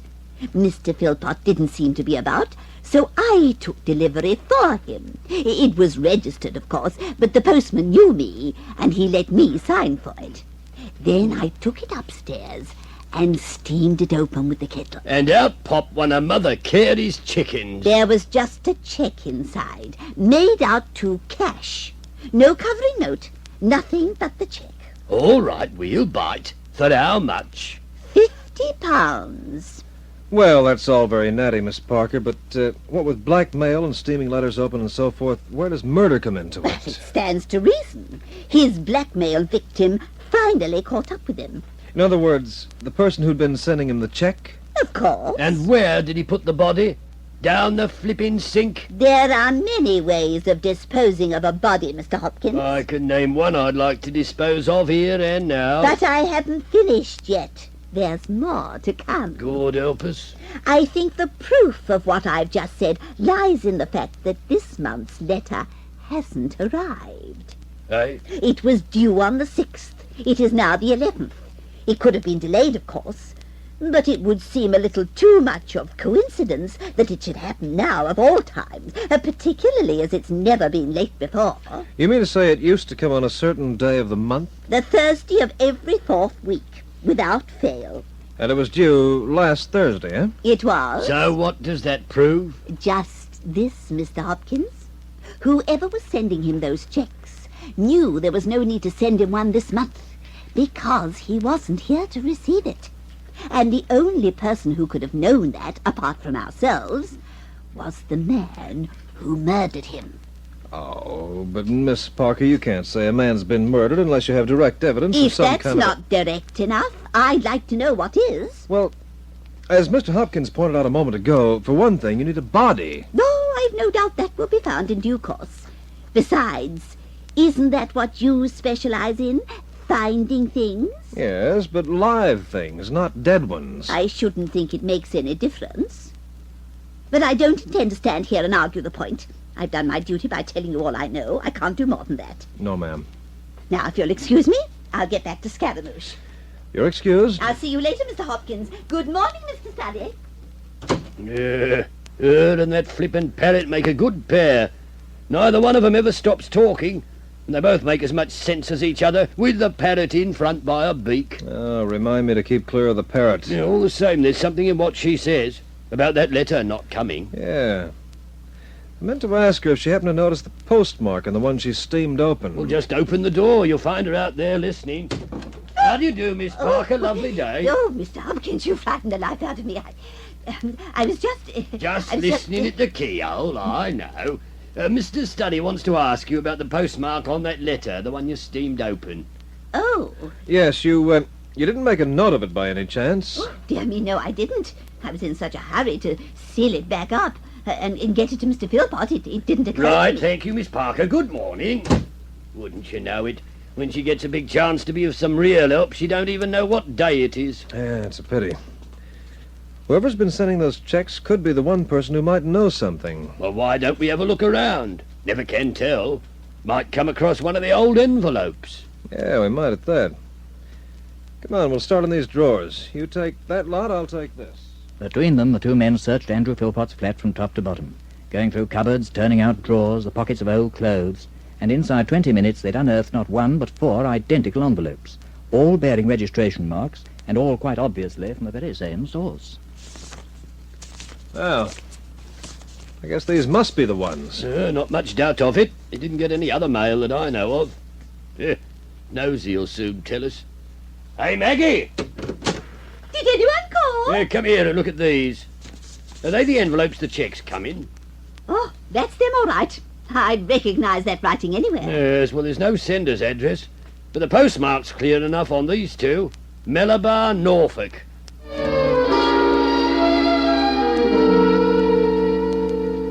Without returning to the office, Study went direct from Brixton to Euston Station, where he boarded the 1:30 p.m. train to Norwich, some 25 miles west of Malabar, the position of which he'd been able to check on his pocket atlas. At Norwich, he took another train as far as Denham, completing his journey in a milk wagon, which was travelling through Malabar to Walsingham. The wagon itself had been parked at Denham Station, and in reply to his inquiries, the driver had offered him a lift. An outlying village with a shopping centre that consisted of a single row of stores, a post office, a garage and 2 taverns, Malabar was not exactly the most inspiring town the agent had visited, but it was small, and so far as Study was concerned, this was the most important item. Alighting from the wagon in front of the garage, he thanked the driver and then made his way across the street to the post office, which was also a form of news agency. Hello! Anyone about? Coming. Afternoon, sir. Just in time. I was about to close up for the day. But you made it, that's the main thing. Now then, what can I be doing for you? These envelopes, they were all registered and posted from here. I was wondering if you could tell me who sent them. Huh? Oh. Yeah, let's see now. I'll be needing me specs. You see, for the past 10 months they've been sent regularly to this address in London at the rate of one a month. Presumably they were posted every 4th Wednesday morning to arrive in London on a Thursday. Of course. Do you recognize them? Emily Donkin's the girl you're after. The girl? Aye. Oh, Ma Donkin's daughter. Poor Ma. Too bad about that heart of hers. She's been lingering on for quite a time now. She can't last much longer. Well, where can I find her, the daughter? Oh, she lives with Ma. Never found herself a husband. Hard as she tried. 35 if she's a day. Still, some of them has to miss out, I suppose. Are they far from here? Oh, half a mile down the road. Turn left by the church, and it's the first house on your right.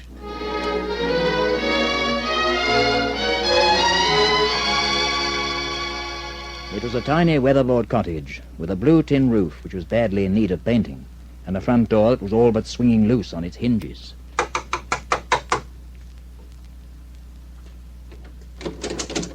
Yes? What is it? I'd like to speak to Miss Donkin, if I may. Miss Emily Donkin? She went over to the cooper's place to borrow some eggs. She shouldn't be long. Oh. Do you mind if I wait? Not at all. Come along in. But be as quiet as you can if you don't mind. My mother's very ill. She's asleep at the moment, but it won't take much to wake her. You sit in the front room. Ah, thanks. Studdy's the name, by the way. Paul Studdy. Pleased to meet you, sir. I'm Andy Philpott. He came out so suddenly that for a moment Studdy wondered why the name sounded so familiar. Then it dawned on him that he was face to face with his quarry. Andy Philpott was no less surprised when Studdy, in his turn, identified himself as a private inquiry agent who had been retained to locate him, and had come to Malabar on the off chance of gaining some information in this respect. He soon recovered from the shock, however, and a moment later he was explaining the whys and the wherefores of his own presence. Oh, it's really quite simple. As I said, my mother's ill. Dying, in fact. I'm here because she sent for me. Sent for you? How? Emily, she's my stepsister, by the way. She came up to London to collect some special drugs the doctor had prescribed. I came back with her. Ah, without telling Hopkins or leaving any message to let him know that where you had gone? Well, she arrived at the flat after midnight. I knew George would be in bed, probably asleep, so I didn't bother him. Besides, I was pretty shaken by the news of Mother's condition. I just wanted to get here as soon as possible. On top of that, we only had 40 minutes to catch the late train. I would have left a note, but I couldn't find a pencil. Well, couldn't you have written to him from here? Oh, I've been meaning to, but what with one thing and another, I just haven't got round to it. I've barely left Mother's side since I arrived. Ah. As for the checks, which seem to have captured everyone's imagination, well, they were from Mother. Emily posted them on to me every month. It was a stipulation in my father's will that I should receive £650 a year from the money he left, if Mother married again, which she did. Normally I would have let her keep it, even though she's had more than enough to get by on, but I've got a pretty dicky heart myself. I'm not allowed to work or do anything that requires physical effort, so it's been my only means of support. Ah. Well, so much for Miss Parker's inspired blackmail theory. Ah, nosy old bag. Ah, don't worry. You haven't heard the half of it. She had you murdered by your victim. Yeah, she's the one who'll be murdered if she doesn't learn to mind her own business. If not by you, by Hopkins, huh? Oh, she's looking after your parrot, by the way. I thought she would be. She has a soft spot for him. Yeah, so I gathered. Two of a kind, that's what they are. Only difference is, Scaramouche has wings.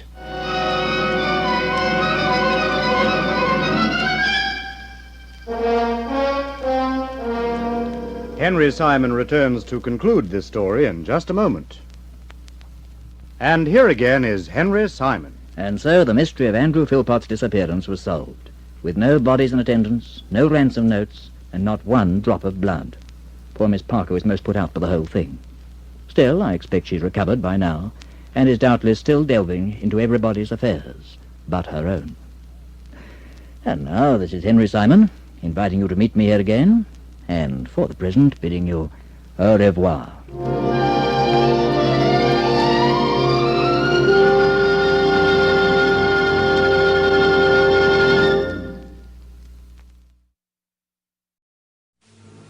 In one moment, the search for Christopher Adamson. Address unknown.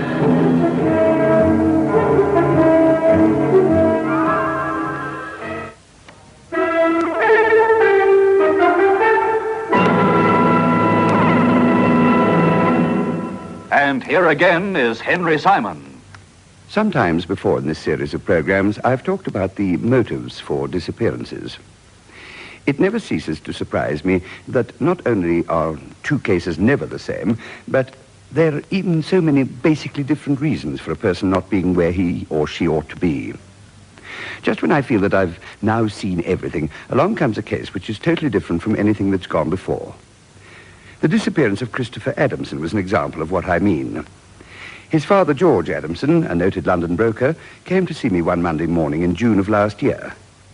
George Adamson was a worried man, a kindly one, but a worried one. He came to report that his son Chris was missing and had been for some 2 days. His weathered face was creased with anxiety as he spoke to me. I'm desperately worried, Mr. Simon. The more so because when I last saw Chris, we parted, not on the best of terms. There was a quarrel? Well, hardly, but we argued. Rather acrimoniously, I'm unhappy to say. I don't think you should reproach yourself too bitterly, Mr. Adamson. Arguments occur in the best regulated of families. Yes, I suppose so. What did you argue about? Oh, it seems so trivial in retrospect, I hardly remember. In any case, I'm quite sure it's neither important nor relevant. Your son is how old? Chris will be 22 at the end of November. Mm-hmm. And what does he do? Do? Well, he works, I take it. Oh, I'm afraid I misunderstood you for a moment. Actually, he doesn't, not yet. You see, he's only comparatively recently come out of the Army, National Service, you know. Well, he's going to join me in Adamson and Phelps when he's settled down. Oh, did he find National Service so unsettling? That's not quite what I intended to imply, Mr. Simon. I felt that when Chris came out of the Army that he should have a complete rest, complete break before entering the world of commerce. Oh, yes? Yes, there's a great future for Chris. Of course, I had to work the business up from scratch. Chris will inherit as is. Quite. My partner was killed during the war. Poor Godfrey. He was a brave man. He felt the call, and he didn't shirk his duty. Only 38 when he went, poor lad. Oh, there are no other directors of your firm? No, just me, near retiring age, and Chris. He's a lucky boy. He certainly sounds it. The whole position's absolutely gilt-edged as far as Chris is concerned. However, we're getting rather away from the purpose of my visit. Yes, you say your son's been missing since the day before yesterday. That's right, Saturday. At what time on Saturday did you last see him? Just after lunch, which we had together at our home at Caterham. Oh, that's not too far away from Bromley in Kent, is it? That's right. And that's when the argument occurred? I'm afraid so. It happened actually at lunch. Chris got up and went to his room. About an hour later, I went up there to see him, to try and make amends if I could, and he wasn't there. I called out to him, but there was no answer. I suddenly felt cold and lonely, as if I knew something had happened. Even so, I didn't really worry till that night. Then I thought Chris might have gone round to see his friend Peter. I decided not to worry. I went to bed early on Saturday. It'd been a trying week. And, of course, Chris had a key. I breakfasted in bed. I always do on a Sunday. It wasn't till about 11 that I realized that Chris hadn't come in, nor was he in the house. Well, then I panicked. I rang up everybody I could think of. No luck. I didn't know what to do. And then I thought of the Missing Persons Bureau. And I felt if anybody could help me, then it was you. I'm very flattered. How did you hear of us in the first place? You discovered the whereabouts of a friend, Harley Cuthbertson. Oh, yes, I remember the case well. So, here I am. You haven't been in touch with the police? No. May I inquire why? This doesn't sound like a case where possible publicity would be harmful in any way. I'll be quite frank with you, Mr. Simon. Quite apart from the fact that I don't think this is a case for the police, the publicity which might result from consulting them could well be injurious to me. In what way? I've been notified that I may expect a knighthood in the birthday honours list. Oh, congratulations. Thank you. And naturally, I wish to avoid any possible scandal. Yes, of course. But I must find Chris. Tell me, this sort of thing has never happened before? Good heavens, no. It's completely uncharacteristic. Well, Mr. Adamson, if you'll give me some half a dozen or so addresses, we'll see what we can do for you.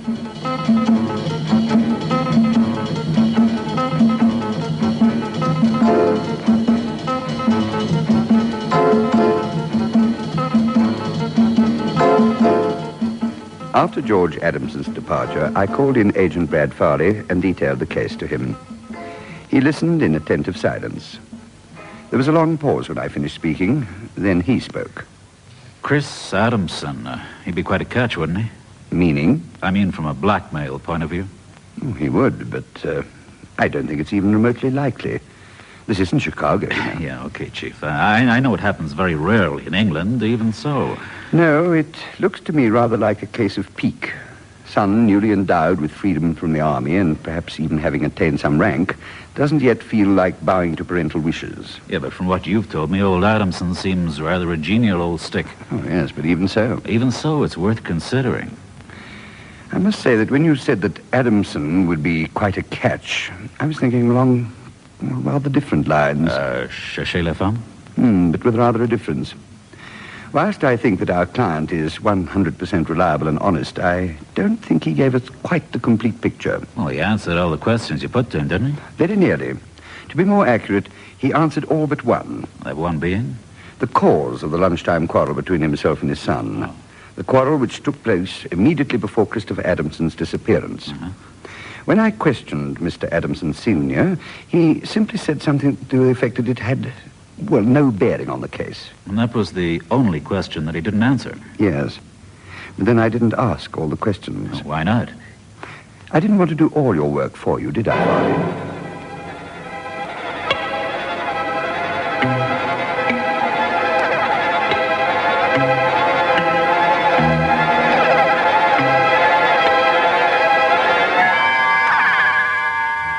I discussed the questions which I'd left unasked at some length with Farley. He was all for heading straight for Waterham, but I dissuaded him.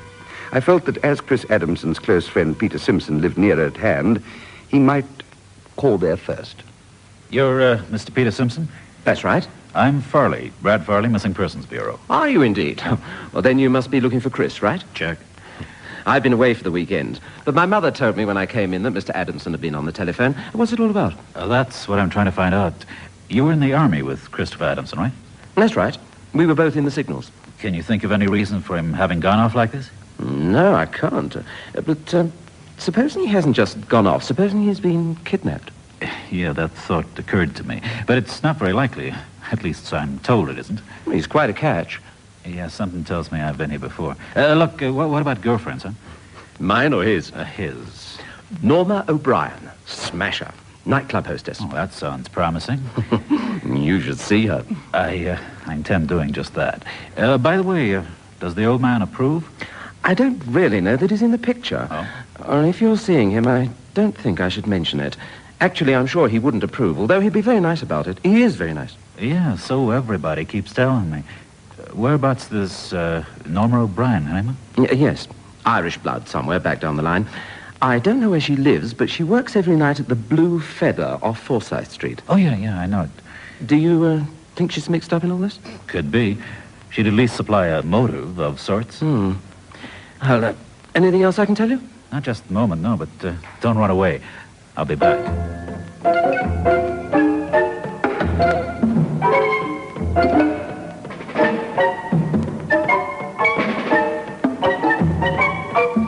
As the Blue Feather is a late nightclub, Farley decided to pay his visit to client before combining business and pleasure later in the evening. It was mid-afternoon when he reached Caterham in Surrey. He found the Adamson country house without too much trouble, and George Adamson was in and would see him at once. Please sit down, Mr. Farley. Mr. Simon told me I could expect a call from you. Thank you. Is it too early to ask whether you have any news for me? I'm afraid it is, yeah. I can take it from that your son hasn't put in an appearance since you spoke to Mr. Simon, and that you haven't heard from him, right? I've heard nothing. I'd have notified you immediately if I had. I'm wondering if I should have called in the police. Well, give us at least 24 hours, Mr. Adamson. Yes, of course, I'm sorry. But I really am so terribly worried. Yeah, well, there are just 3 questions I'd like to ask you, sir. Yes, of course, anything. Well, first of all, what about your son's girlfriends? Well, I don't think he has any. Not steady ones, that is.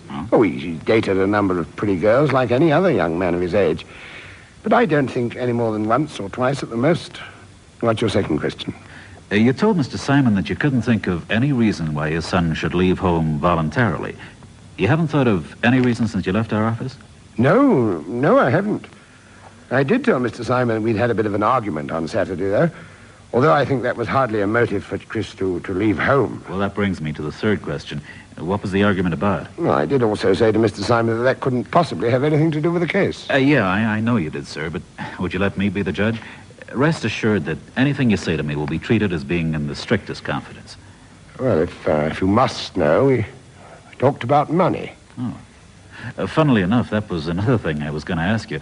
How does your son manage for money if he's not yet earning? Well, he receives an allowance, of course. A more than adequate allowance. Also, it's a small amount of savings under a compulsory army savings scheme. However, I don't think there's much of that left. Well, then why did you quarrel about money? Simply because he wanted me to invest money in a scheme which was neither practical nor desirable. I told him so, and he was upset. It wasn't the first time he brought the matter up. However, this time, I'm afraid he lost his temper, and things were said which, frankly, should not be said between father and son. I see, yeah. Were there any other questions, Mr. Farley? Not right now, sir, but there will be later.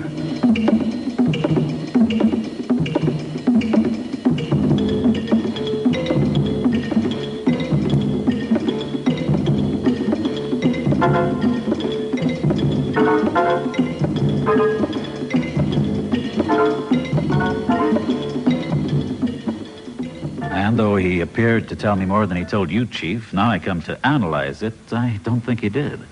Well, at least you got the fact that the quarrel, which seems to loom all-important, was over money to be invested. Yeah, sure, but it doesn't tell us much. Not about our missing person, no, but it does tell us a little about Client. Mm-hmm. He's got a lot of money, that much is obvious. Yet he begrudges an investment advised by his son and heir. Now, why? Mrs. Hartley left about 5 minutes ago. She put the phone through. Missing Persons Bureau? Could I speak to Mr. Simon, please? Speaking. Oh, Mr. Simon, I was hoping I'd catch you. It's George Adamson here. Chris is all right. What? Yes, he's safe, but we must stop looking for him. I don't quite understand. I just had a note. It came in the 5:30 delivery. It's from the kidnappers. Henry Simon returns to continue this story in just a moment. You are listening to The Colgate Show, Address Unknown. And here again is Henry Simon.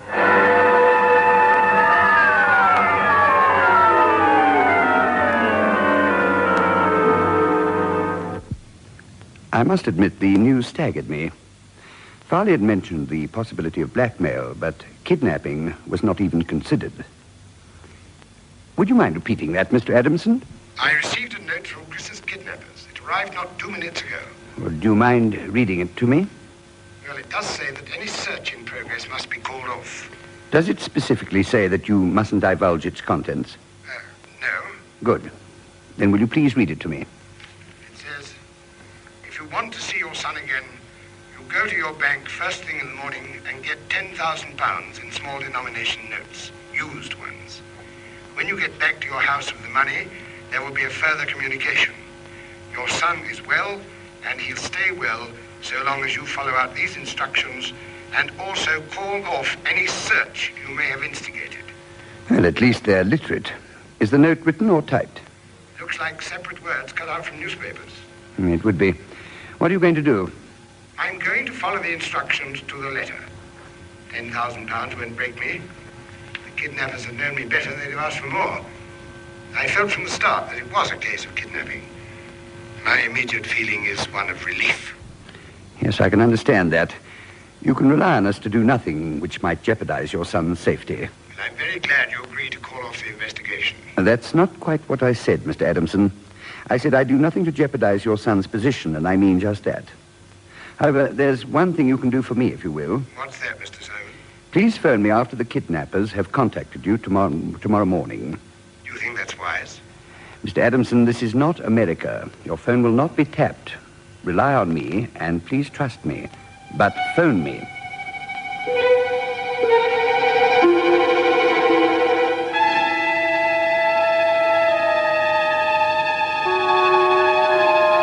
That evening, Farley went, as arranged, to the Blue Feather. It was far from the nightclub he'd expected, being almost a washed beatnik set-up. It all seemed very pleasant and wholesome. Farley arrived shortly after 9:30 and found that the floor show started at 11. The hour and a half passed very easily in the friendly atmosphere of the club. Then Norma O'Brien appeared. She sang very well. Afterwards, she joined the diners and dancers. Before long, she was sitting at Farley's table. Well, that was quite an act, Miss O'Brien. Thank you. Good for the ears and bad for the blood pressure. Thank you again. You haven't been in here before? No, but I'd enjoy your act, however many times I heard it. Well, that's not quite what I meant. I meant I haven't seen you here before. Do you know all the clients? Pretty well. Well, you're quite right. I am new, yeah. Still, a friend of mine comes here, and he's often talked to me about it. I've been meaning to drop in for a long time. And tonight I got round to it. I phoned Chris, but he wasn't at home, so I came on my own. Chris? Yeah, my friend. What's his other name? Oh, I thought if you'd know it, but it's Adamson. Oh, but I know Chris Adamson very well. Very well indeed. What a coincidence. Yes, isn't it? Funny, he's never mentioned knowing you. Well, there's a reason for that. Oh? What's even funnier is that he's never mentioned you to me. Yeah, well, will he be in tonight, you know? Not tonight. At least I shouldn't think so. But how would I know, anyway? When I couldn't get him at home, I half expected to find him already here. Well, he hasn't been in, for 3 or 4 days. Look, I've got to be pushing along. If Chris comes in later, tell him I was here, will you? There was something I wanted to see him about, something rather important. I'll tell him. Don't you worry about that. I'll be sure to tell him you were here.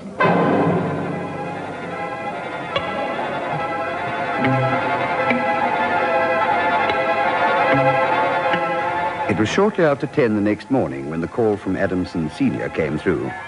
He sounded breathless and excited. Mr. Simon, it's come. A letter? No, a phone call. Just after I got back from the bank. Almost as if they were watching the house. I think it was from a public phone box. A woman's voice. You've got the money, haven't you? Yes, I've just returned from the bank. Well, listen, and listen carefully. 1 hour from now, that's at 11:15, drive your car onto the main Brighton Road. That's the A5. Just after the road bypasses Reigate, there's a little pub called the Golden Horse. You can see it quite easily from the road. A couple of 100 yards past that, the road passes over a stream. You can't miss it because there's a freshly painted white milestone. As soon as you pass the milestone, throw the bag containing the money out of the window onto the grass verge. Don't slow down. Once the money is out of the car, accelerate and drive on for another 5 miles before turning your car and drive into the house. Well, supposing somebody sees me. It's very unlikely there'll be anybody there at that time. But if there is, drive on for exactly 1 mile and drop it at the second milestone. And when will my son be returned to me? He'll be released before midday. Is he all right? Perfectly all right. Goodbye. And you say the call has only just come through? Not 2 minutes ago, Mr. Simon. Good. You'll follow the instructions, of course. Yes. You're not going to do anything, are you? Rest assured, Mr. Adamson, I'm not going to do anything that will endanger your son. Goodbye. Right, Farley, we've got to work fast. We've got less than an hour, plus the time it'll take Adamson to get onto the Brighton Road. You can drive Glenn Martin's car, can't you? Are you kidding? They've given 2 places for him to dump the money. That means that they won't be necessarily at the first place. They'll probably follow him in another car once he passes Reigate. If there's anybody at the first place, any casual passerby, that is, it's going to be awkward. As soon as you've gone, I'm going to have a further chat with client. Just a couple of ends I want to tie up. I thought I was going to do the tying up in Morton's car. Oh, yes, you are. But there's still a couple of things about this case I don't quite understand. Yeah, do I take a gun? Somehow, I think that a gun is the last thing you'll need. Neither the police nor I approve of guns in any case. Our job is to find a missing person, not to apprehend a criminal. Okay. Suppose if I have a long wait, I can always make myself a bow and arrow.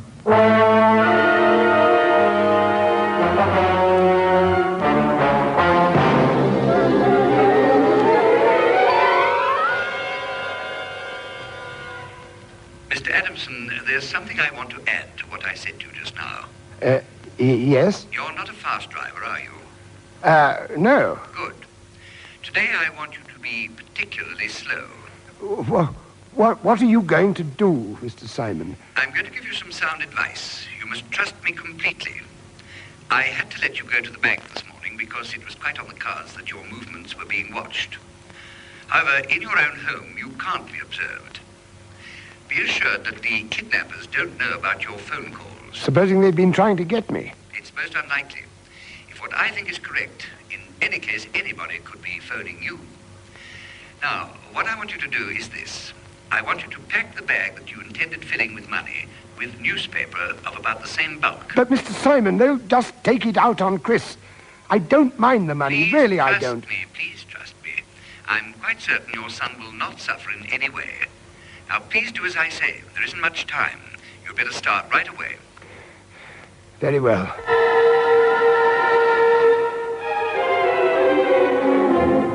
There were 2 calls to be made, both of them in London.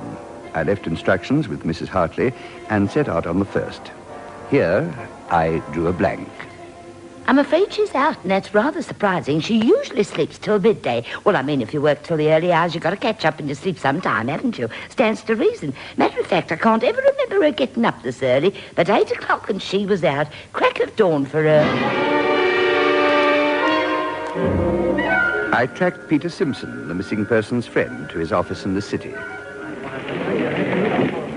Your friend Chris Adamson, who's been missing for a few days now, needed some money for an investment. Yes, his father wouldn't give it to him, so bang goes our chance of $1 million. Oh, if he could only have got his inheritance, then it would have been so much different for both of us. In what way? Well, you see, Chris's mother left him £10,000 in trust. Naturally, he thought he'd get it when he turned 21, but can you believe it? The old boy won't part. At least not until Chris is safely tied up in the firm. And what did you want the £10,000 for?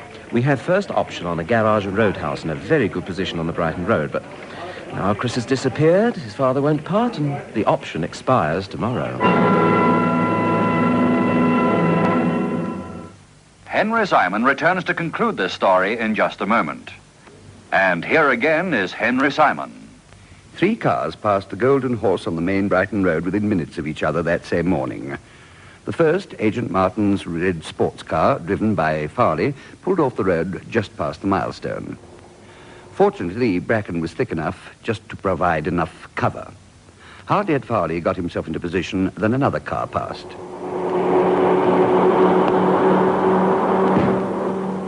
And here we are, right on the nose. Now we shall see what we shall see. I must say it's a bit of a temptation, all that loot lying there. Here comes the car.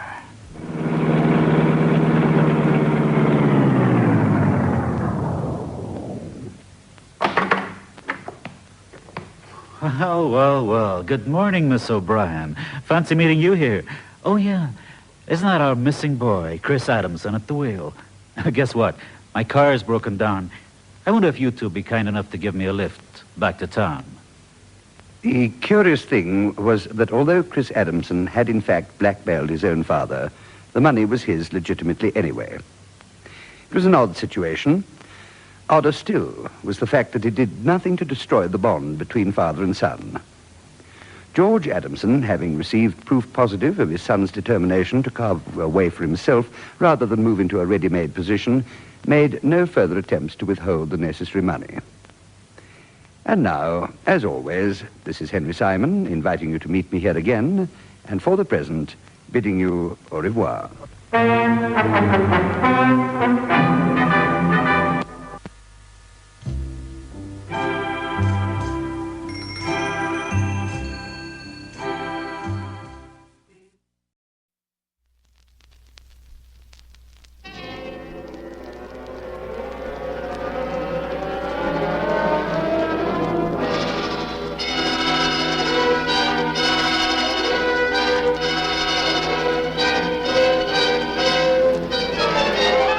This is Henry Simon, bringing you another story from my files here at the Missing Persons Bureau. In these stories of the Missing Persons Bureau, dramatized for Henry Simon by Ross Napier, names and addresses have, for obvious reasons, been changed. In one moment, the search for James Rothwell Sutherland. Address unknown.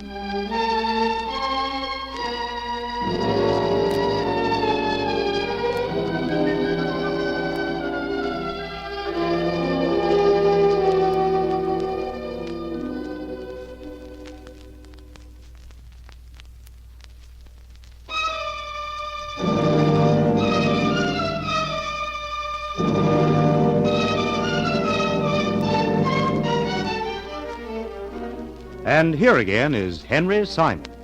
The staccato clatter of machine gun fire broke the stillness of the dawn. Everywhere, khaki-clad men dived for cover, flattening themselves upon the desert sand as a deadly hail of lead combed the area. A second machine gun opened fire, but they were sitting ducks, 30 British soldiers behind the enemy lines. Caught unawares, they had very little or no chance indeed to fight back. Of their 3 trucks, the first in line exploded with a roar. Then the second, and 17 men lay dead where they had fallen. Then it happened. From under cover of the remaining truck, a man emerged, the top half of his body bare, his left leg spurting blood from 2 separate wounds. Stumbling, staggering, he ran blindly in the direction of the first machine gun, miraculously surviving its lethal blast. 30 yards away, he pulled the firing pin out of a grenade, flinging it hard and high. The first machine gun spoke no more, and with not a moment's hesitation, the bleeding figure charged the second. It was over almost before it had begun. All was still again, as the lone one turned his back upon the silent guns and abruptly fell face downwards in the sand.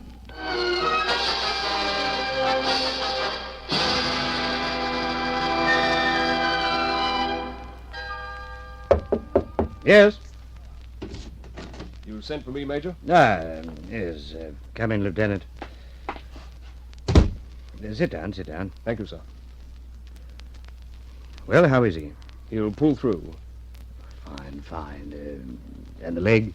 It's been removed. There was no hope of saving it. Completely shot to pieces. How he kept on as long as he did, I'll never know.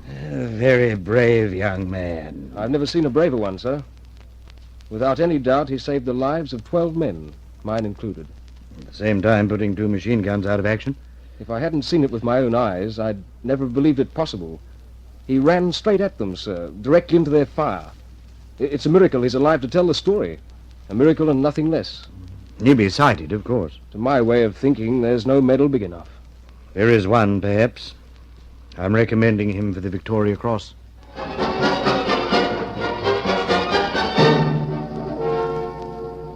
Thus did Corporal James Rothwell Sutherland attain the undisputed but coveted status of hero. Invalided home minus a leg, he was duly summoned to Buckingham Palace, where the Victoria Cross was pinned to his chest by the King. His feat was graphically described in the newspapers, and for a brief period in those dark days of war, he became a celebrity.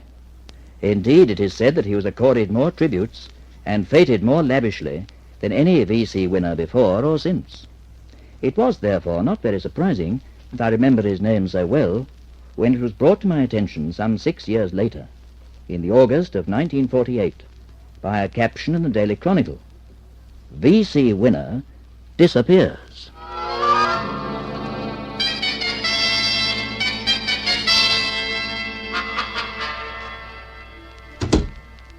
Morning, Chief. Oh, good morning, Study. Got in bright and early. Yeah, I figured it was time I tried catching the worm. What's new? I was just reading about this fellow Sutherland. Who? James Rothwell Sutherland, V.C., one of our war heroes. Oh, yeah? Well, what about him? Seems he's disappeared. There's an article about him here. Hey, wasn't he the one who lost a leg? In North Africa, yes. He stormed a couple of machine gun posts. Single-handed. Yeah. I seem to remember hearing people speak about him. Mm-hmm. Where'd he disappear from? His home, apparently. He was living with his parents up in Coventry. Not married? Well, there's no mention here of a wife. How long's he been gone? My dear study, you remind me of myself interviewing a client. Here. Oh, so. Yeah, 7 months, huh? Father's appealing for anyone who's seen or heard of him to come forward. Looks like a job for us. Maybe we ought to offer our services. We've got more than enough jobs in our hands as it is. Not canvassing for more. Which reminds me, you promised to let me have that Matheson report this morning. Oh, yes, so I did. I've got it drafted. I'll get Pauline to type it out. After putting the newspaper aside, I duly forgot all about James Rothwell Sutherland and his reported disappearance, until a week later, when I was given very good cause to recall it. Yes? Mr. Simon? Yes? Please forgive the intrusion. There was no one in the outer office, and I saw your name on the door. My secretary's at lunch. Oh, well, I wonder if you'd be so kind as to spare me a few minutes. Certainly. Sit down, won't you? I'll just close the door. Oh, thank you.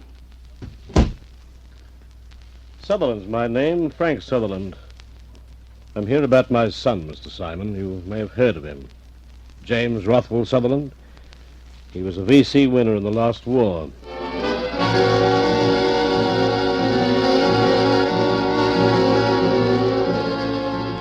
Tall and grey-haired, with straight, broad shoulders, Frank Sutherland then went on to verify the newspaper account of his son's disappearance, a grave frown clouding his well-shaped features. Apart from his 2 years in the army, he lived at home all his life with his mother and myself. He was an only child. He's not married, is he? No, no. Did he have a job of any kind? Well, his ambition was to be a composer. Of music? Yes, he wrote a little poetry. No doubt you think it strange that a war hero should be interested in the gentler arts? Not at all. Though I must admit I've never actually pictured him as a poet. Well, it comes as a surprise to most people when they hear, those who don't know him, that is.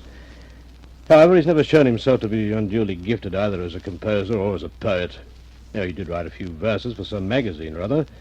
They sold 2 of his compositions to an American advertising firm, but other than that, he's had very little luck. Has he no other occupation? No. Being a moderately wealthy man, he doesn't really need one. His grandmother left him quite a large sum when she died, most of which he's since invested quite wisely, as it happens. I see. The fact is, Mr. Simon, we're very concerned about him, his mother and I. It's almost 8 months now since he left home, and we've not heard a word from him. What were the circumstances of his departure exactly? Well, he said he was coming down to London. That was on a Friday. Mm-hmm. He was to return on the Monday. But he didn't, eh? No. What did he come to London for? Well, he didn't say. We assume he had ideas of trying to sell some of his work. Just how close was he to you and his mother? Oh, well, we thought the world of him, naturally, but it's difficult to put into words. One never quite knows what he was thinking or feeling. He didn't believe in discussing his problems with us or with anyone else, for that matter. Tell me, did his war experiences affect him at all? Apart, of course, from the loss of his leg. Well, they didn't appear to, no, but the publicity he received certainly did. Oh? In what way? Well, for some reason, he didn't seem to want to be a hero. He gave the impression that he found the role an embarrassing one. Embarrassing? As for all the fuss that was made of him, well, he endured it, but that's about all.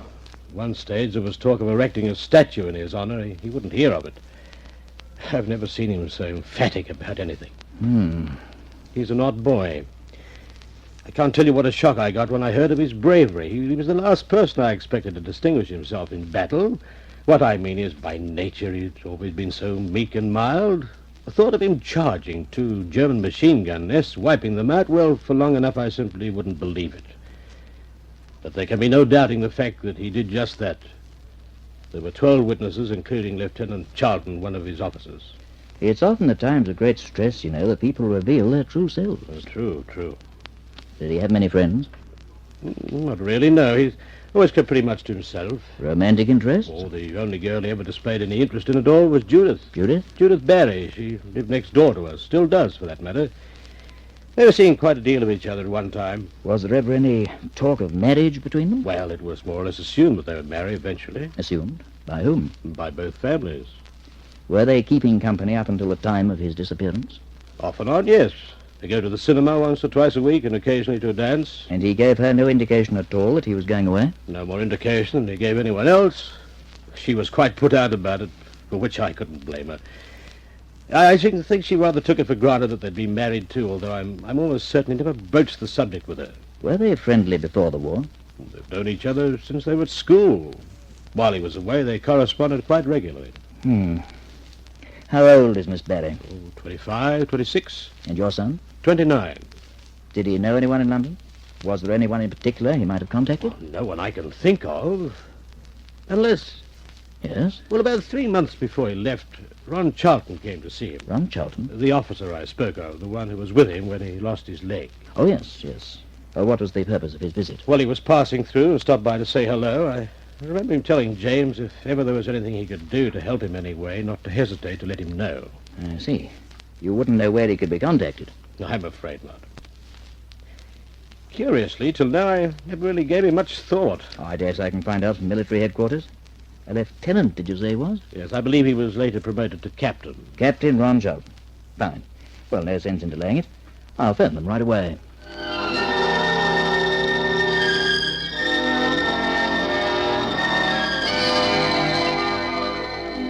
At military headquarters, I spoke to Major Ralph Thomas, who had rendered us invaluable assistance in the past, and who on this occasion was swift to come up with the information we required. Namely, that the former Captain Charlton was residing at an address in Braithwaite Road, Claxton. Accordingly, I instructed Studdy, who later that same afternoon was redirected by Charlton's wife to an office in the city, where he was employed as an accountant. That's right, Mr. Studdy. We were cut off behind the Jerry lines, 30 of us. I was in command, and as it was, we lost 17 men. But if it hadn't been for Sutherland, we'd have all been wiped out. Uh-huh. Apart from that one incident, what kind of a soldier was he, generally speaking? That's the astonishing part of it. Yeah? Up to that time, I'd always regarded him as the world's worst.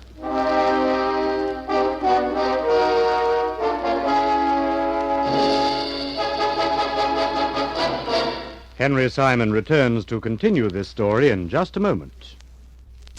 And here again is Henry Simon.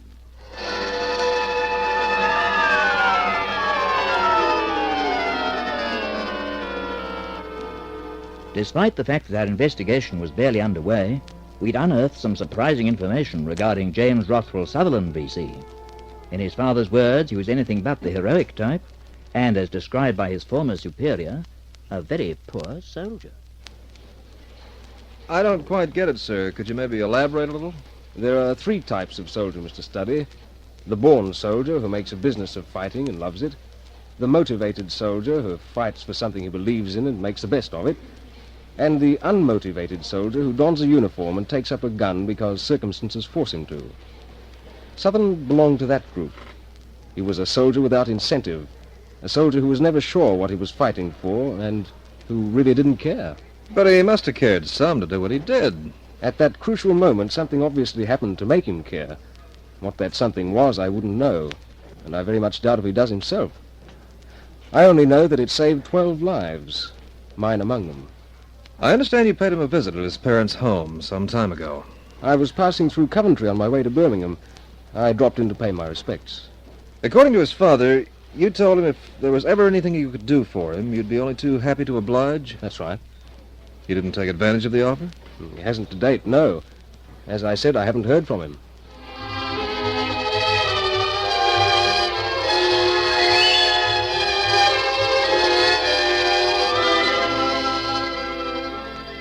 After taking his leave of Charlton, Studdy went direct to Euston Station, where he boarded a train for Coventry. On his arrival, at a few minutes past 6 that evening, he proceeded to number 57 Argyle Street, the home of Judith Barry, which adjoined that of our client. A neat brick bungalow painted white, with a cement path leading from the gate to the front door. In answer to his ring, the door was opened by a plumpish, middle-aged woman, who ushered him into a tastefully furnished living room, where he was joined a few moments later by the young lady in question, a slim, attractive brunette. Mother tells me you're here about Jim. Yes, that's right. There are just a few points I'd like to check with you. Well, I'm afraid there's very little I can tell you about him. He didn't bother taking me into his confidence. Not that there was any reason why he should have, but, well, we were quite friendly for some time. Before leaving, he gave you no indication at all that he wasn't planning to return? None. He didn't say why he was going to London? No. Did you see him before he went? I went to the train with him. Uh-huh. Well, how'd he seem then? Much the same as always. Quiet, thoughtful. He never had much to say for himself. Did you have any form of understanding with him? Understanding? Regarding the future? If you mean, were we planning to be married? No, we weren't. In other words, you enjoyed a purely platonic relationship. It might have been described as that, yes. Why?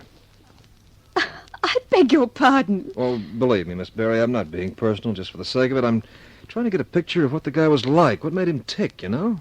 I don't care for your chances. I tried hard enough myself, but it didn't get me very far. I knew him for years, and yet in so many ways he was a complete stranger to me. Quite impossible to understand. He wrote to you regularly while he was in the army? Every few weeks. Well, to have done that, surely he must have thought of you a good deal. Oh, he thought of me, all right. But that's as far as it went. You're quite sure he did go to London? I told you I saw him on the train. But that's not to say he didn't get off somewhere en route. Well, oh no, but why should he? Why should he disappear, yeah. Well, he could have had some plan in mind, just said he was going to London to throw everybody off the track. Oh, but that's ridiculous. No more so than his not coming back. Well, there's one sure way of finding out. Yeah? Mrs. McGraw was in the same carriage. I saw her getting in. Mrs. McGraw? The local chemist's wife. Ah, was she a friend of his? Not that I know of. For that matter, I'm barely acquainted with her myself. But she must have known him by sight. If he'd left the train before he'd got to London, she'd have seen him. That is, assuming she went as far as London. You didn't check with her? Well, it didn't occur to me. Till now, I never really thought about her. Where can I reach her? She and her husband live above the shop. It's just a couple of blocks along the street, next to the grocer's. The name's on the window, McGraw's Pharmacy. You can't miss it.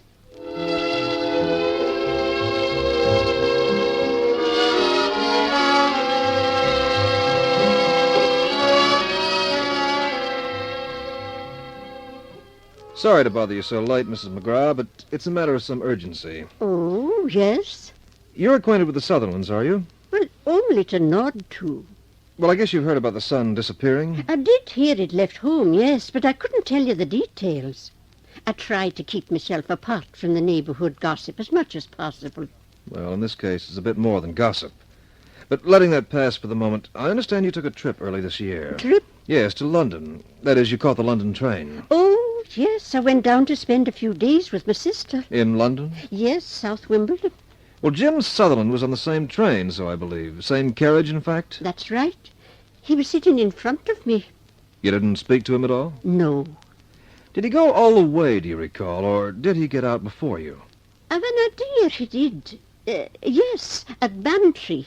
Bantry? The platform's so low there, I remember the porter had to help him down. You're quite sure it was Bantry? Certain. It was the last stop before Sudbury. Uh-huh. You didn't mention this to anybody? I didn't see any cause to. There was nothing unusual in it. Maybe not. Except that he hasn't been seen or heard of since.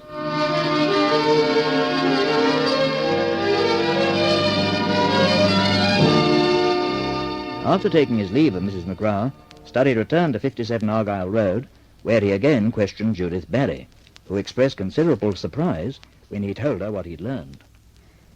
Bantry? But why on earth should he get off there? Well, I was hoping maybe you could tell me. Have you checked with his parents? Not yet. I thought I'd try you first. Well, I'm sorry. Apart from the fact that he spent a few months at a training camp there, Training camp? When he was first in the army. It was where they taught him to be a soldier.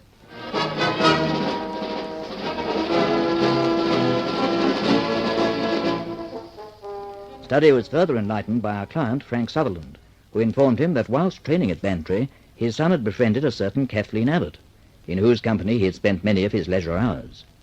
Mrs. Abbott, it transpired, had been a voluntary worker at the barracks canteen, and together with her husband, had kept open house for quite a number of the Bantry trainees, Jim Sutherland included. He had mentioned her several times in his letters home, but to his parents' knowledge, after leaving Bantry, had had no further contact with her. Accordingly, Studdy set out to locate Kathleen Abbott, whom he had very little trouble in tracing to her home in Jersey Street, Bantry, not very far from the site of the old barracks, which had since been pulled down and replaced by a motor factory. An elderly white-haired woman, she greeted the agent cordially, pressing him to join her in a cup of tea.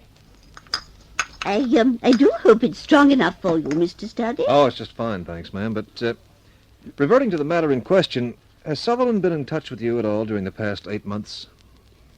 You say his parents are anxious about him? Very. He should have written to them. He promised me he would. Then he has been here. Jimmy and I are old friends, Mr. Studdy. When he was stationed at Bantry during the early part of the war, we had many long chats. He was unhappy in the army, and I did what I could to cheer him up, to help him adjust himself, you might say. Then he was moved to another camp. For a while he wrote to me, but as time went on, we gradually lost touch. I didn't see or hear from him again till one morning last January. There was a ring at the door. I opened it, and there he was. Go on. The rest of the story's for him to tell. Oh, fair enough, but where is he? Right behind you, Mr. Studdy. What? Allow me to introduce myself. James Rothwell Sutherland, B.C.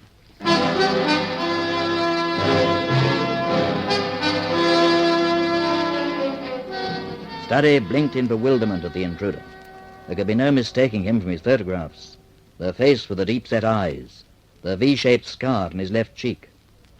As he settled himself in the chair facing the agent, Mrs. Abbott rose, and excusing herself on the pretext that she had some work to do in the kitchen, left the room. A wonderful woman, Mr. Studdy. I doubt if there'd be another person in the world who understands me a tenth as well as she does. Certainly not my parents or Judith Barry. They don't understand me at all. They never did. Is that why you cleared out? I cleared out because I was in a rut. My life had become a meaningless existence. Not that it was the fault of theirs. I did everything in their power to snap me out of it, to pull me together. Unfortunately, all they succeeded in doing was to make me totally dependent on them. Well, almost. It's difficult to put into words. I just felt I had to get away from them for a while, find someone who could steer me back on a course. So you settled for Mrs. Abbott, huh? I had no intention of coming here to stay originally. I merely wanted to ask her advice, talk things over with her. And then, when the time came for me to leave, she suggested I stay on for a few days. That was over 7 months ago, and I'm still here. It didn't occur to you to contact your parents or Miss Barry to let them know where you were? I settled down to write to them a dozen times, but somehow I could never find the right words to say. The truth of it is, I'm a misfit. I don't belong to their world or any other. In everything I've tried to do, I've been a failure. As a poet, a composer, even as a soldier. That's not the way I heard it. I wouldn't know how you write as a poet or composer, but as a soldier, you're practically a living legend. I'll let you in on a little secret, Mr. Studdy. You might find it amusing. I'm all ears. I joined the army because there was a war on, and I had no alternative. I hated it. I hated everything about it. I had no heart for fighting, no will. And then, one day, I woke up in hospital and discovered I was a hero. Or rather, that I was being treated as one. In truth, I was anything but. The records say you were. And so do the 12 men whose lives you saved. No, they're quite wrong. I was hit in the leg. I crawled under a truck for cover, and that's all I remember. The next thing, I was in hospital, minus a leg. You've got no recollection of what you did? Not the slightest. Well, you sure did it, that's for sure. So I've heard. My one success. Funny thing. What's funny? Just that. I've never been able to make the grade at what I've wanted to do. All I've been able to do is be a hero.